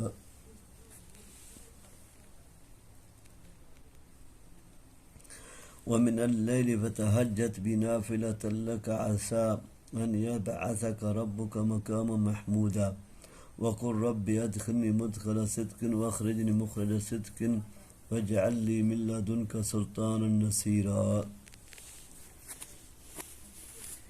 یہ اس سازش کی طرف اشارہ ہے جو نبی صلی اللہ علیہ وسلم کو مکے سے نکالنے کے لیے قریش مکہ نے تیار کی تھی، جس سے اللہ نے آپ کو بچا لیا۔ یعنی اگر اپنے منصوبے کے مطابق یہ آپ کو مکے سے نکال دیتے تو یہ بھی اس کے بعد زیادہ دیر نہ رہتے، یعنی عذاب الہی کی گرفت میں آ جاتے۔ تو درکفت نہ عذاب کھاتے۔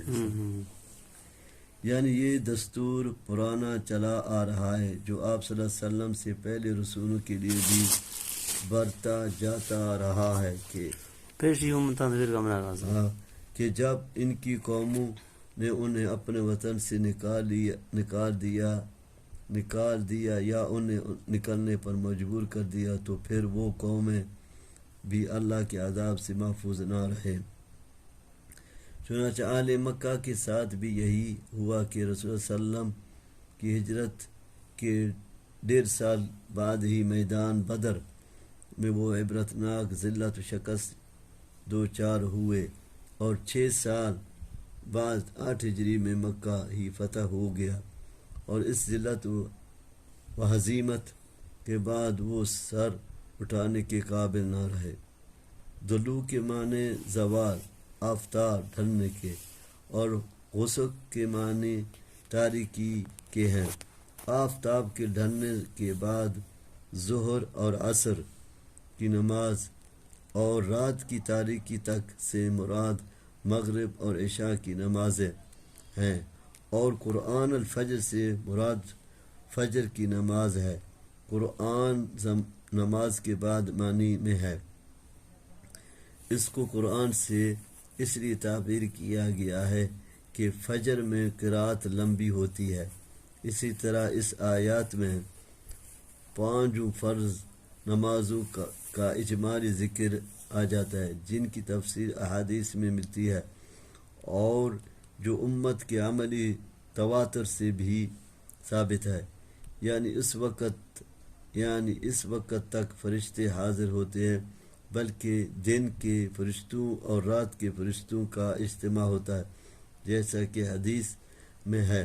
صحیح بخاری تفسیر سورۃ بنی اسرائیل 1 اور حدیث میں ہے کہ رات والے فرشتے جب اللہ کے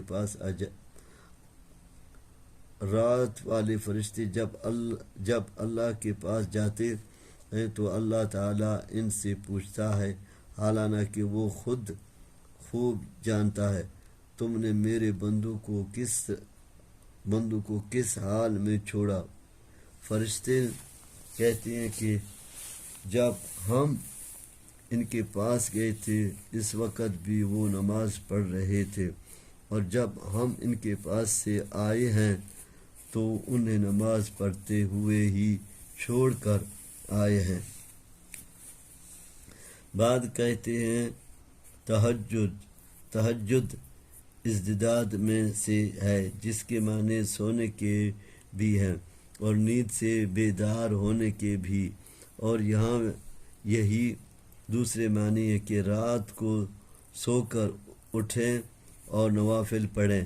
بعد کہتے ہیں کہ وجود کے اصل معنی تورات کے سونے کے ہی ہیں، لیکن باب تفاعل میں جانے سے اس میں تجنب کے معنی پیدا ہو گئے، جیسے تعصم کے معنی ہے اس نے گناہ سے اجتناب کیا یا بچا۔ اسی طرح تہجد کے معنی ہوں گے سونے سے بچنا، اور مجتہد وہ ہوگا جو رات کو سونے سے بچا اور قیام کیا۔ بہرحال تہجد کا مفہوم رات کے پچھلے پہر اٹھ کر نوافل پڑھنا ہے۔ ساری رات قیام اللیل کرنا خلاف سنت ہے۔ نبی صلی اللہ علیہ وسلم رات کے پہلے حصے میں سوتے اور پچھلے حصے میں اٹھ کر تہجد پڑھتے، یہی طریقہ سنت ہے۔ بعد نے اس کے معنی کیے ہیں یہ ایک زائدہ فرض ہے جو آپ کے لیے خاص ہے۔ اسی طرح وہ کہتے ہیں کہ نبی صلی اللہ علیہ وسلم پر تہجد بھی اسی طرح فرض تھی جس طرح 5 نمازیں فرض تھیں، البتہ امت کے لیے تہجد کی نماز فرض نہیں۔ بعد کہتے ہیں کہ نافلہ زائدہ کا مطلب یہ ہے کہ یہ تہجد کی نماز آپ صلی اللہ علیہ وسلم کے رفع درجات کے لیے زائدہ چیز ہے، کیونکہ آپ صلی اللہ علیہ وسلم تو مغفور الذنب ہیں، جبکہ امتیوں کے لیے یہ اور دیگر اعمال خیر کفارہ سیئات ہیں۔ اور بعد کہتے ہیں کہ نافلہ ہی ہے، یعنی نہ آپ صلی اللہ علیہ وسلم پر فرض تھی نہ آپ صلی اللہ علیہ وسلم کی امت پر، یہ ایک زائد عبادت ہے جس کی فضیلت یقیناً بہت ہے، اور اس وقت اللہ اپنی عبادت سے بڑا خوش ہوتا ہے۔ تاہم یہ نماز فرض واجب نہ نبی صلی اللہ علیہ وسلم پر تھی اور نہ آپ صلی اللہ علیہ وسلم کی امت پر ہی فرض ہے۔ یہ وہ مقام ہے جو قیامت والے دن اللہ تعالیٰ نبی صلی اللہ علیہ وسلم کو عطا فرمائے گا، اور اس مقام پر ہی آپ صلی اللہ علیہ وسلم وہ شفاعت عظمیٰ فرمائیں گے جس کے بعد لوگوں کا حساب کتاب ہوگا۔ بعض کہتے ہیں کہ یہ ہجرت کے موقع پر نازل ہوئی جب کہ آپ کے مدینہ میں داخل ہونے اور مکے سے نکلنے کا مسئلہ درپیش تھا۔ بعض کہتے ہیں اس کے معنی مجھے سچائی کے ساتھ موت دینا اور سچائی کے ساتھ قیامت والے دن۔ ہجرت کی آیت رکھت ہارون سے ہجرت میں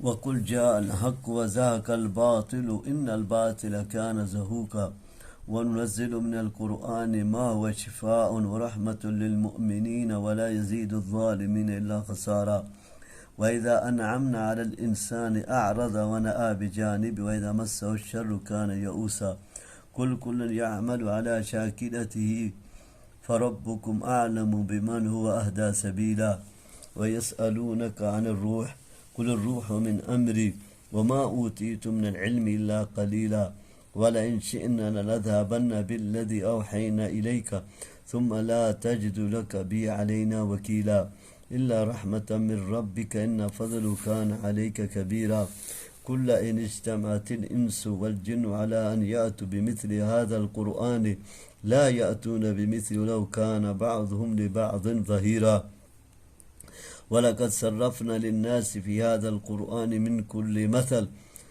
فَأَبَىٰ أَكْثَرُ النَّاسِ إِلَّا كُفُورًا۔ اٹھانا بعد کہتے ہیں کہ مجھے قبر میں سچا داخل کرنا اور قیامت کے دن جب قبر سے اٹھائے تو سچائی کے ساتھ قبر سے نکالنا وغیرہ۔ امام شوکانی فرماتے ہیں کہ چونکہ یہ دعا ہے اس لیے اس کے عموم میں یہ سب باتیں آ جاتی ہیں۔ حدیث میں آتا ہے کہ فتح مکہ کے بعد جب نبی صلی اللہ علیہ وسلم خانہ کعبہ میں داخل ہوئے تو وہاں 360 بت تھے۔ آپ صلی اللہ علیہ وسلم کے ہاتھ میں چھڑی تھی۔ آپ صلی اللہ علیہ وسلم چھڑی کی نوک سے ان بتوں کو مارتے جاتے۔ جاء الحق وزهق الباطل اور جاء الحق وما يبدئ الباطل وما يعيد، یہ آیت پڑھتے۔ اس مفہوم کی آیت سورۃ یونس 57 میں گزر چکی ہے۔ اس کا حاشیہ ملاحظہ فرما لیا جائے۔ اس میں انسان کی اس حالت و کیفیت کا ذکر ہے جس میں وہ عام طور پر خوشحالی کے وقت اور تکلیف کے وقت مبتلا ہوتا ہے۔ خوشحالی میں وہ اللہ کو بھول جاتا ہے اور تکلیف مایوس ہو جاتا ہے، لیکن اہل ایمان کا معاملہ دونوں حالتوں میں اس سے مختلف ہوتا ہے۔ دیکھیے سورۃ ہود کی آیت 9-11 کے حوالے سے۔ اس میں مشرکین کے لیے تحدید و وعید ہے اور اس کا وہی مفہوم ہے جو سورۃ ہود کی آیت 121-122 کا ہے۔ وَقُلْ لِلَّذِينَ لَا يُؤْمِنُونَ اعْمَلُوا عَلَىٰ مَكَانَتِكُمْ إِنَّا عَامِلُونَ۔ شاکلہ کے معنی نیت، دین، طریقے اور مزاج و طبیعت کے ہیں۔ بات کہتے ہیں کہ اس میں کافر کے لیے ذم اور مومن کے لیے مدح کا پہلو ہے، کیونکہ اس کا مطلب ہے کہ ہر انسان ایسا عمل کرتا ہے جو اس اخلاق و کردار پر مبنی ہوتا ہے جو اس کی عادت و طبیعت ہوتی ہے۔ روح و لطیف شے ہے جو کسی کو نظر تو نہیں آتی، لیکن ہر جاندار کی قوت و توانائی اس روح کے اندر مضمر ہے۔ اس کی حقیقت و ماہیت کیا ہے یہ کوئی نہیں جانتا۔ یہودی نے بھی ایک مرتبہ نبی صلی اللہ علیہ وسلم سے اس کی بابت پوچھا تو یہ آیت اتری۔ آیات کا مطلب یہ ہے کہ تمہارا علم اللہ کے یہودیاں ملک تھا. ہاں یہودیوں سے ملک تھا. آیت کا مطلب یہ ہے کہ تمہارا علم اللہ کے علم کے مقابلے میں قلیل ہے، اور یہ روح جس کے بارے میں تم پوچھ رہے ہو اس کا علم تو اللہ نے انبیاء سمیت کسی کو بھی نہیں دیا ہے. بس اتنا سمجھو کہ یہ میرے رب کا امر حکم ہے یا میرے رب کی شان میں سے ہے جس کی حقیقت کو صرف وہی جانتا ہے. یعنی وحی کے ذریعے سے جو تھوڑا بہت علم دیا گیا ہے، اگر اللہ تعالیٰ چاہے تو اسے بھی سلب کر لے، یعنی دل سے محو کر دے یا کتاب سے ہی مٹا دے، جو دوبارہ اس وحی کو آپ کی طرف سے لوٹا دے کہ اس نے نازل کردہ وحی کو سلب نہیں کیا یا وحی الہی سے آپ صلی اللہ علیہ وسلم کو مشرف فرمایا. قرآن مجید سے متعلق یہ چیلنج اس سے قبل بھی کئی جگہ گزر چکا. یہ چیلنج آج تک تشنہ جواب ہے.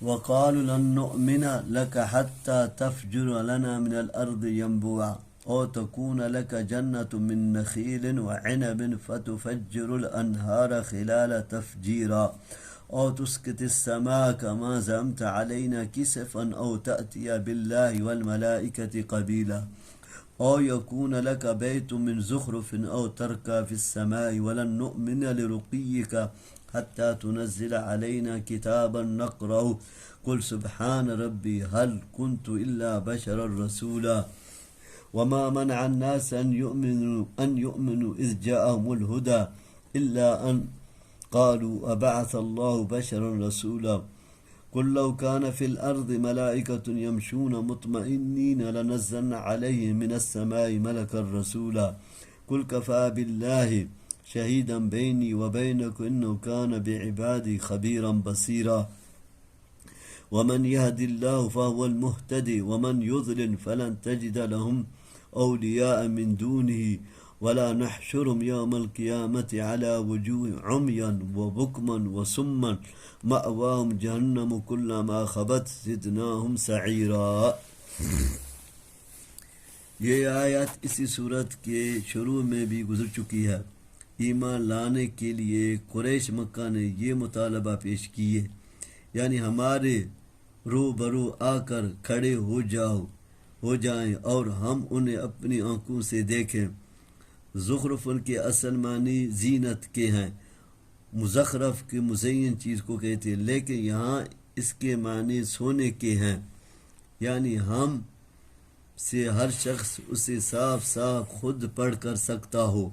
مطلب یہ ہے کہ میرے رب کے اندر تو ہر طرح کی طاقت ہے، وہ چاہے تو تمہارے مطالبے آن واحد میں لفظ کن سے پورا فرما دے، لیکن جہاں تک میرا تعلق ہے میں تو تمہاری طرح ایک بشر ہی ہوں. کیا کوئی بشران چیزیں پر قادر ہے جو مجھ سے ان کا مطالبہ کرتے ہو؟ ہاں اس کے ساتھ میں اللہ کا رسول بھی ہوں، لیکن رسول کا کام صرف اللہ کا پیغام پہنچانا ہے. وہ میں نے پہنچا دیا اور پہنچا رہا ہوں. لوگوں کے مطالبات پر معجزات ظاہر کر کے دکھانا یہ رسالت کا حصہ نہیں ہے. البتہ اگر اللہ چاہے تو صدق رسالت کے لیے ایک آدھا معجزہ دکھا دیا جاتا ہے، لیکن لوگوں کی خواہشات پر لیکن میں معجزہ رسالت اگر معجزے دکھانے شروع کر دیے جائیں تو یہ سلسلہ تو کہیں بھی جا کر نہیں رک سکے گا. ہر آدمی اپنی خواہش کے مطابق نیا معجزہ دکھانے کا آرزو مند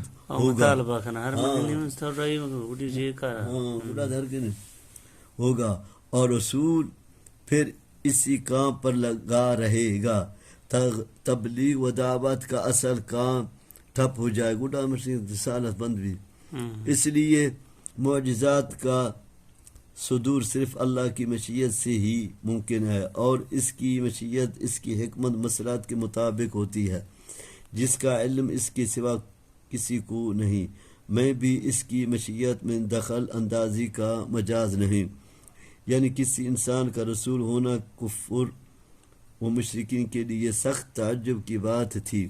وہ یہ بات مانتے ہی نہیں تھے کہ ہمارے جیسا انسان جو ہماری طرح چلتا پھرتا، ہماری طرح کھاتا پیتا، ہماری طرح انسان رشتوں میں منسلک ہے، وہ رسول بن جائے. یہی استعجاب ان کے ایمان میں مانع رہا. میرا ذات بھی ہے، میرا ذا رشتہ دار ہے، میرا سا ورنگے پھرگے چرگا نبی ہے. اللہ تعالیٰ نے فرمایا جب زمین میں انسان بستے ہیں تو ان کی ہدایت کے لیے رسول بھی انسان ہی ہوں گے. غیر انسان رسول انسان کی ہدایت کا فریضہ انجام دے ہی نہیں سکتا. انسان کو انسان پیدا بھی ہاں اگر زمین میں فرشتے بستے ہوتے تو ان کے لیے رسول بھی یقیناً فرشتے ہی ہوتے، اور فرشتے بھی انسان فرشتہ ہم مطابق. یعنی میرے ذمے جو تبلیغ و دعوت تھی وہ میں نے پہنچا دی. اس بارے میں میرے اور تمہارے درمیان اللہ کا گواہ ہونا کافی ہے، کیونکہ ہر چیز کا فیصلہ اسی کو کرنا ہے. میرے تبلیغ و دعوت سے کون ایمان لاتا کون نہیں یہ بھی اللہ کے اختیار میں ہے. میرا کام صرف تبلیغ ہی ہے. حدیث میں آتا ہے کہ صحابہ کرام رضی اللہ نے تعجب کا اظہار کیا کہ اوندے منہ کس طرح حشر ہوگا. نبی صلی اللہ علیہ وسلم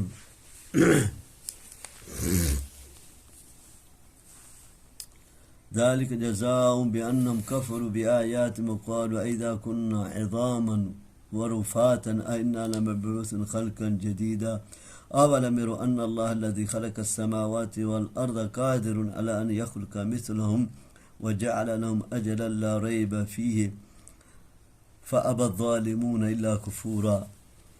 قل لو أنكم تملكون خزائن رحمة ربي إذا لامسكتم خشية الإنفاق وكان الإنسان كثورا. ولقد آتينا موسى 9 آيات بينات فاسأل بني إسرائيل إذ جاءهم فقال له فرعون إني لأظنك يا موسى مسحورا.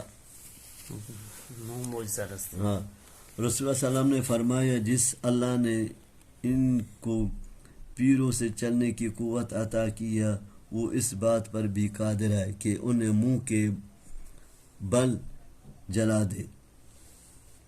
یعنی جس طرح وہ دنیا میں حق کے معاملے میں اندھے بہرے گنگے بنے رہے، قیامت والے دن بطور جزا اندھے بہرے اور گنگے ہوں گے.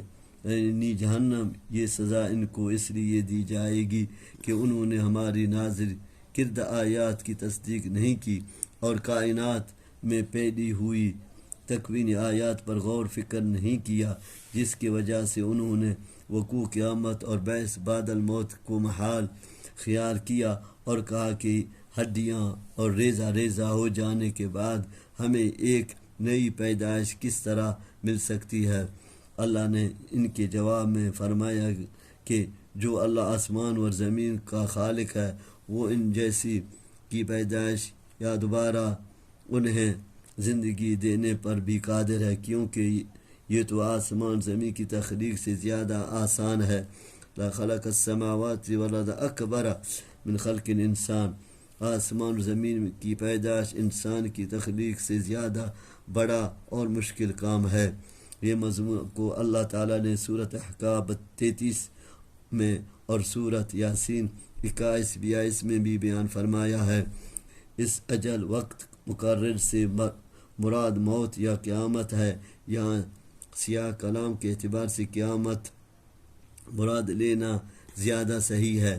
یعنی ہم نے انہیں دوبارہ زندہ کر کے قبروں سے اٹھانے کے لیے ایک وقت مقرر کر رکھا ہے. وما نؤخر الا لاجل معدود، سورۃ ہود 104 آیت۔ ہم ان کے معاملے کو ایک وقت مقرر تک کے لیے ہی مؤخر کر رہے ہیں۔ خشیت الانفاق کا مطلب ہے خشیت ان ينفقوا فيكفروا، اس خوف سے کہ خرچ کر کے ختم کر ڈالیں گے، اس کے بعد فقیر ہو جائیں گے، حالانکہ یہ خزانہ الہی ہے جو ختم ہونے والا نہیں، لیکن چونکہ انسان تنگ دل واقع ہوا ہے اس لیے بخل سے کام لیتا ہے۔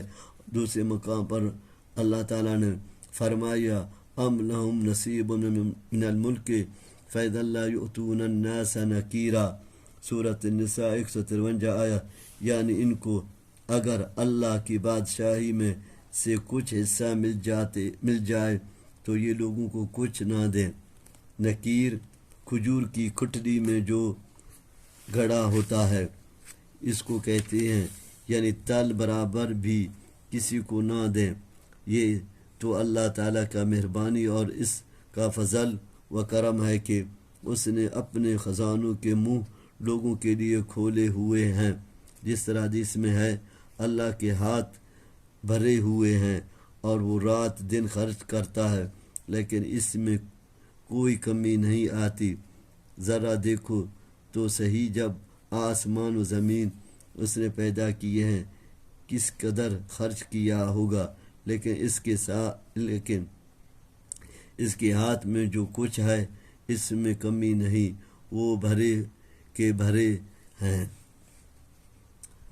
وہ 9 معجزے ہیں، ہاتھ، لاٹھی، قحط، سالی، نقص، ثمرات، طوفان، جراد، ڈٹی، دل، گمل، کٹل، جوئے، اطفال، میٹک اور خون۔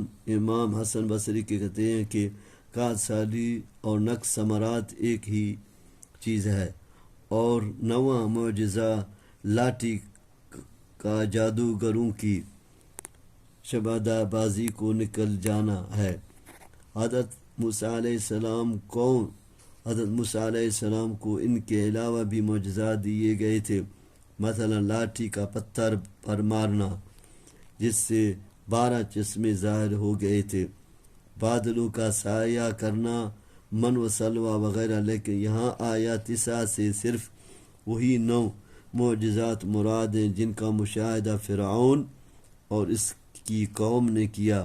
اس لیے حضرت ابن عباس رضی اللہ عنہما نے سے انفلاق، بحر سمندر کا پٹ کر راستہ بن جانا کو بھی ان 9 معجزات میں شمار کیا ہے، اور قحط سالی اور نقص ثمرات کو ایک معجزہ شمار کیا ہے۔ ترمذی کی ایک روایت میں آیات 9 کی تفسیر اس سے مختلف بیان کیے گئی ہیں، لیکن سند وہ روایت ضعیف ہے، اس لیے آیات 9 سے مراد یہی مذکورہ معجزات ہیں۔ فرعون ابھی دستے ہاں اون کا مرسی مذاق بنائی ہاں۔ قال لقد علمت ما انزل هؤلاء الا رب السماوات والارض بصائر واني لاظنك يا فرعون مثبورا، فاراد ان يستفزهم من الارض فاغرقناه ومن معه جميعا، وكلنا من بعد لبني إسرائيل اسكنوا الأرض فإذا جاء وعد الآخرة جئنا بكم لفيفا وبالحق أنزلنا وبالحق نزل وما أرسلناك إلا مبشرا ونذيرا وقرآنا فرقناه لتقرأ على الناس على مكث ونزلناه تنزيلا، قل آمنوا به أو لا تؤمنوا إن الذين أوتوا العلم من قبل إذا يتلى عليهم يخرون للأذقان سجدا ويقولون سبحان ربنا إن كان وعد ربنا لمفعولا ويخرون للأذقان يبكون ويزيدهم خشوعا، قل ادعوا الله أو ادعوا الرحمن أيما تدعوا فله الأسماء الحسنى ولا تجهر بصلاتك ولا تخافت بها وابتغ بين ذلك سبيلا۔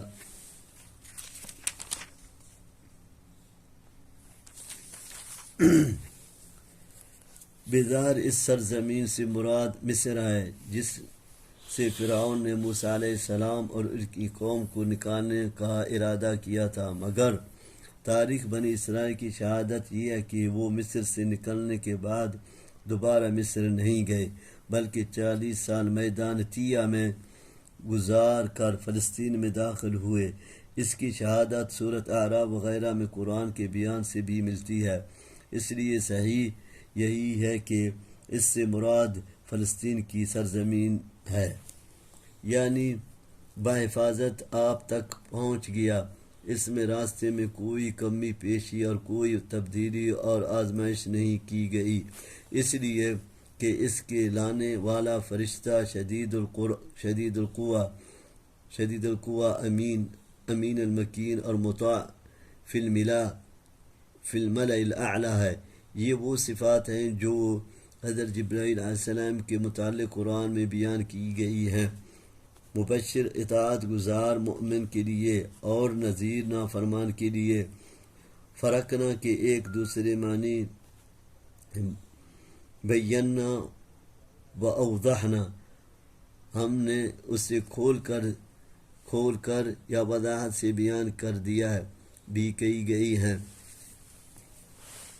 یعنی وہ علماء جنہوں نے نزول قرآن سے قبل کتب سابقہ پڑھی ہیں اور وہ وحی کی حقیقت اور رسالت کی علامات سے واقف ہیں، وہ سجدہ ریز ہوتے ہیں۔ اس بات پر اللہ کا شکر ادا کرتے ہوئے کہ انہیں آخری رسول صلی اللہ علیہ وسلم کی پہچان کی توفیق دی اور قرآن و رسالت پر ایمان لانے کی سعادت نصیب فرمائی۔ مطلب یہ ہے کہ یہ کفار مکہ جو ہر چیز سے ناواقف ہیں، اگر یہ ایمان نہیں لاتے تو آپ پر پروانہ کرے، اس لیے کہ جو اہل علم ہیں اور وحی و رسالت کی حقیقت سے آشان ہیں وہ اس پر ایمان لے آئے ہیں، بلکہ قرآن سن کر وہ بارگاہ الہی میں سجدہ ریز ہو گئے ہیں اور اس کی پاکیزگی بیان کرتے اور رب کی وعدوں پر یقین رکھتے ہیں۔ ٹھوڑیوں کے بالسجدے میں گر پڑنے کا دوبارہ ذکر کیا، کیونکہ پہلا سجدہ اللہ کی تعظیم و تزکیہ کے لیے اور بطور شکر تھا، اور قرآن سن کر جو خشیت و رقت ان پر طاری ہوئی اور اس کی تاثیر و اعجاز سے جس درجہ وہ متاثر ہوئے، اس نے دوبارہ انہیں سجدہ ریز کر دیا، جس طرح کہ پہلے گزر چکا ہے کہ مشرکین مکہ کے لیے اللہ کا صفتی نام رحمان یا رحیم نامانوس تھا، اور بعد آثار میں آتا ہے کہ بعد مشرکین نبی صلی اللہ علیہ وسلم کی زبان مبارک سے یا رحمان و رحیم کے الفاظ سنے تو کہا کہ ہمیں تو یہ کہتا ہے کہ صرف ایک اللہ کو پکارو، اور وہ خود دو معبود کو پکار رہا ہے، جس پر یہ آیت نازل ہوئی۔ اس کی شان نزول میں حضرت ابن عباس رضی اللہ عنہما بیان فرماتے ہیں کہ مکے میں رسول اللہ صلی اللہ علیہ وسلم چپ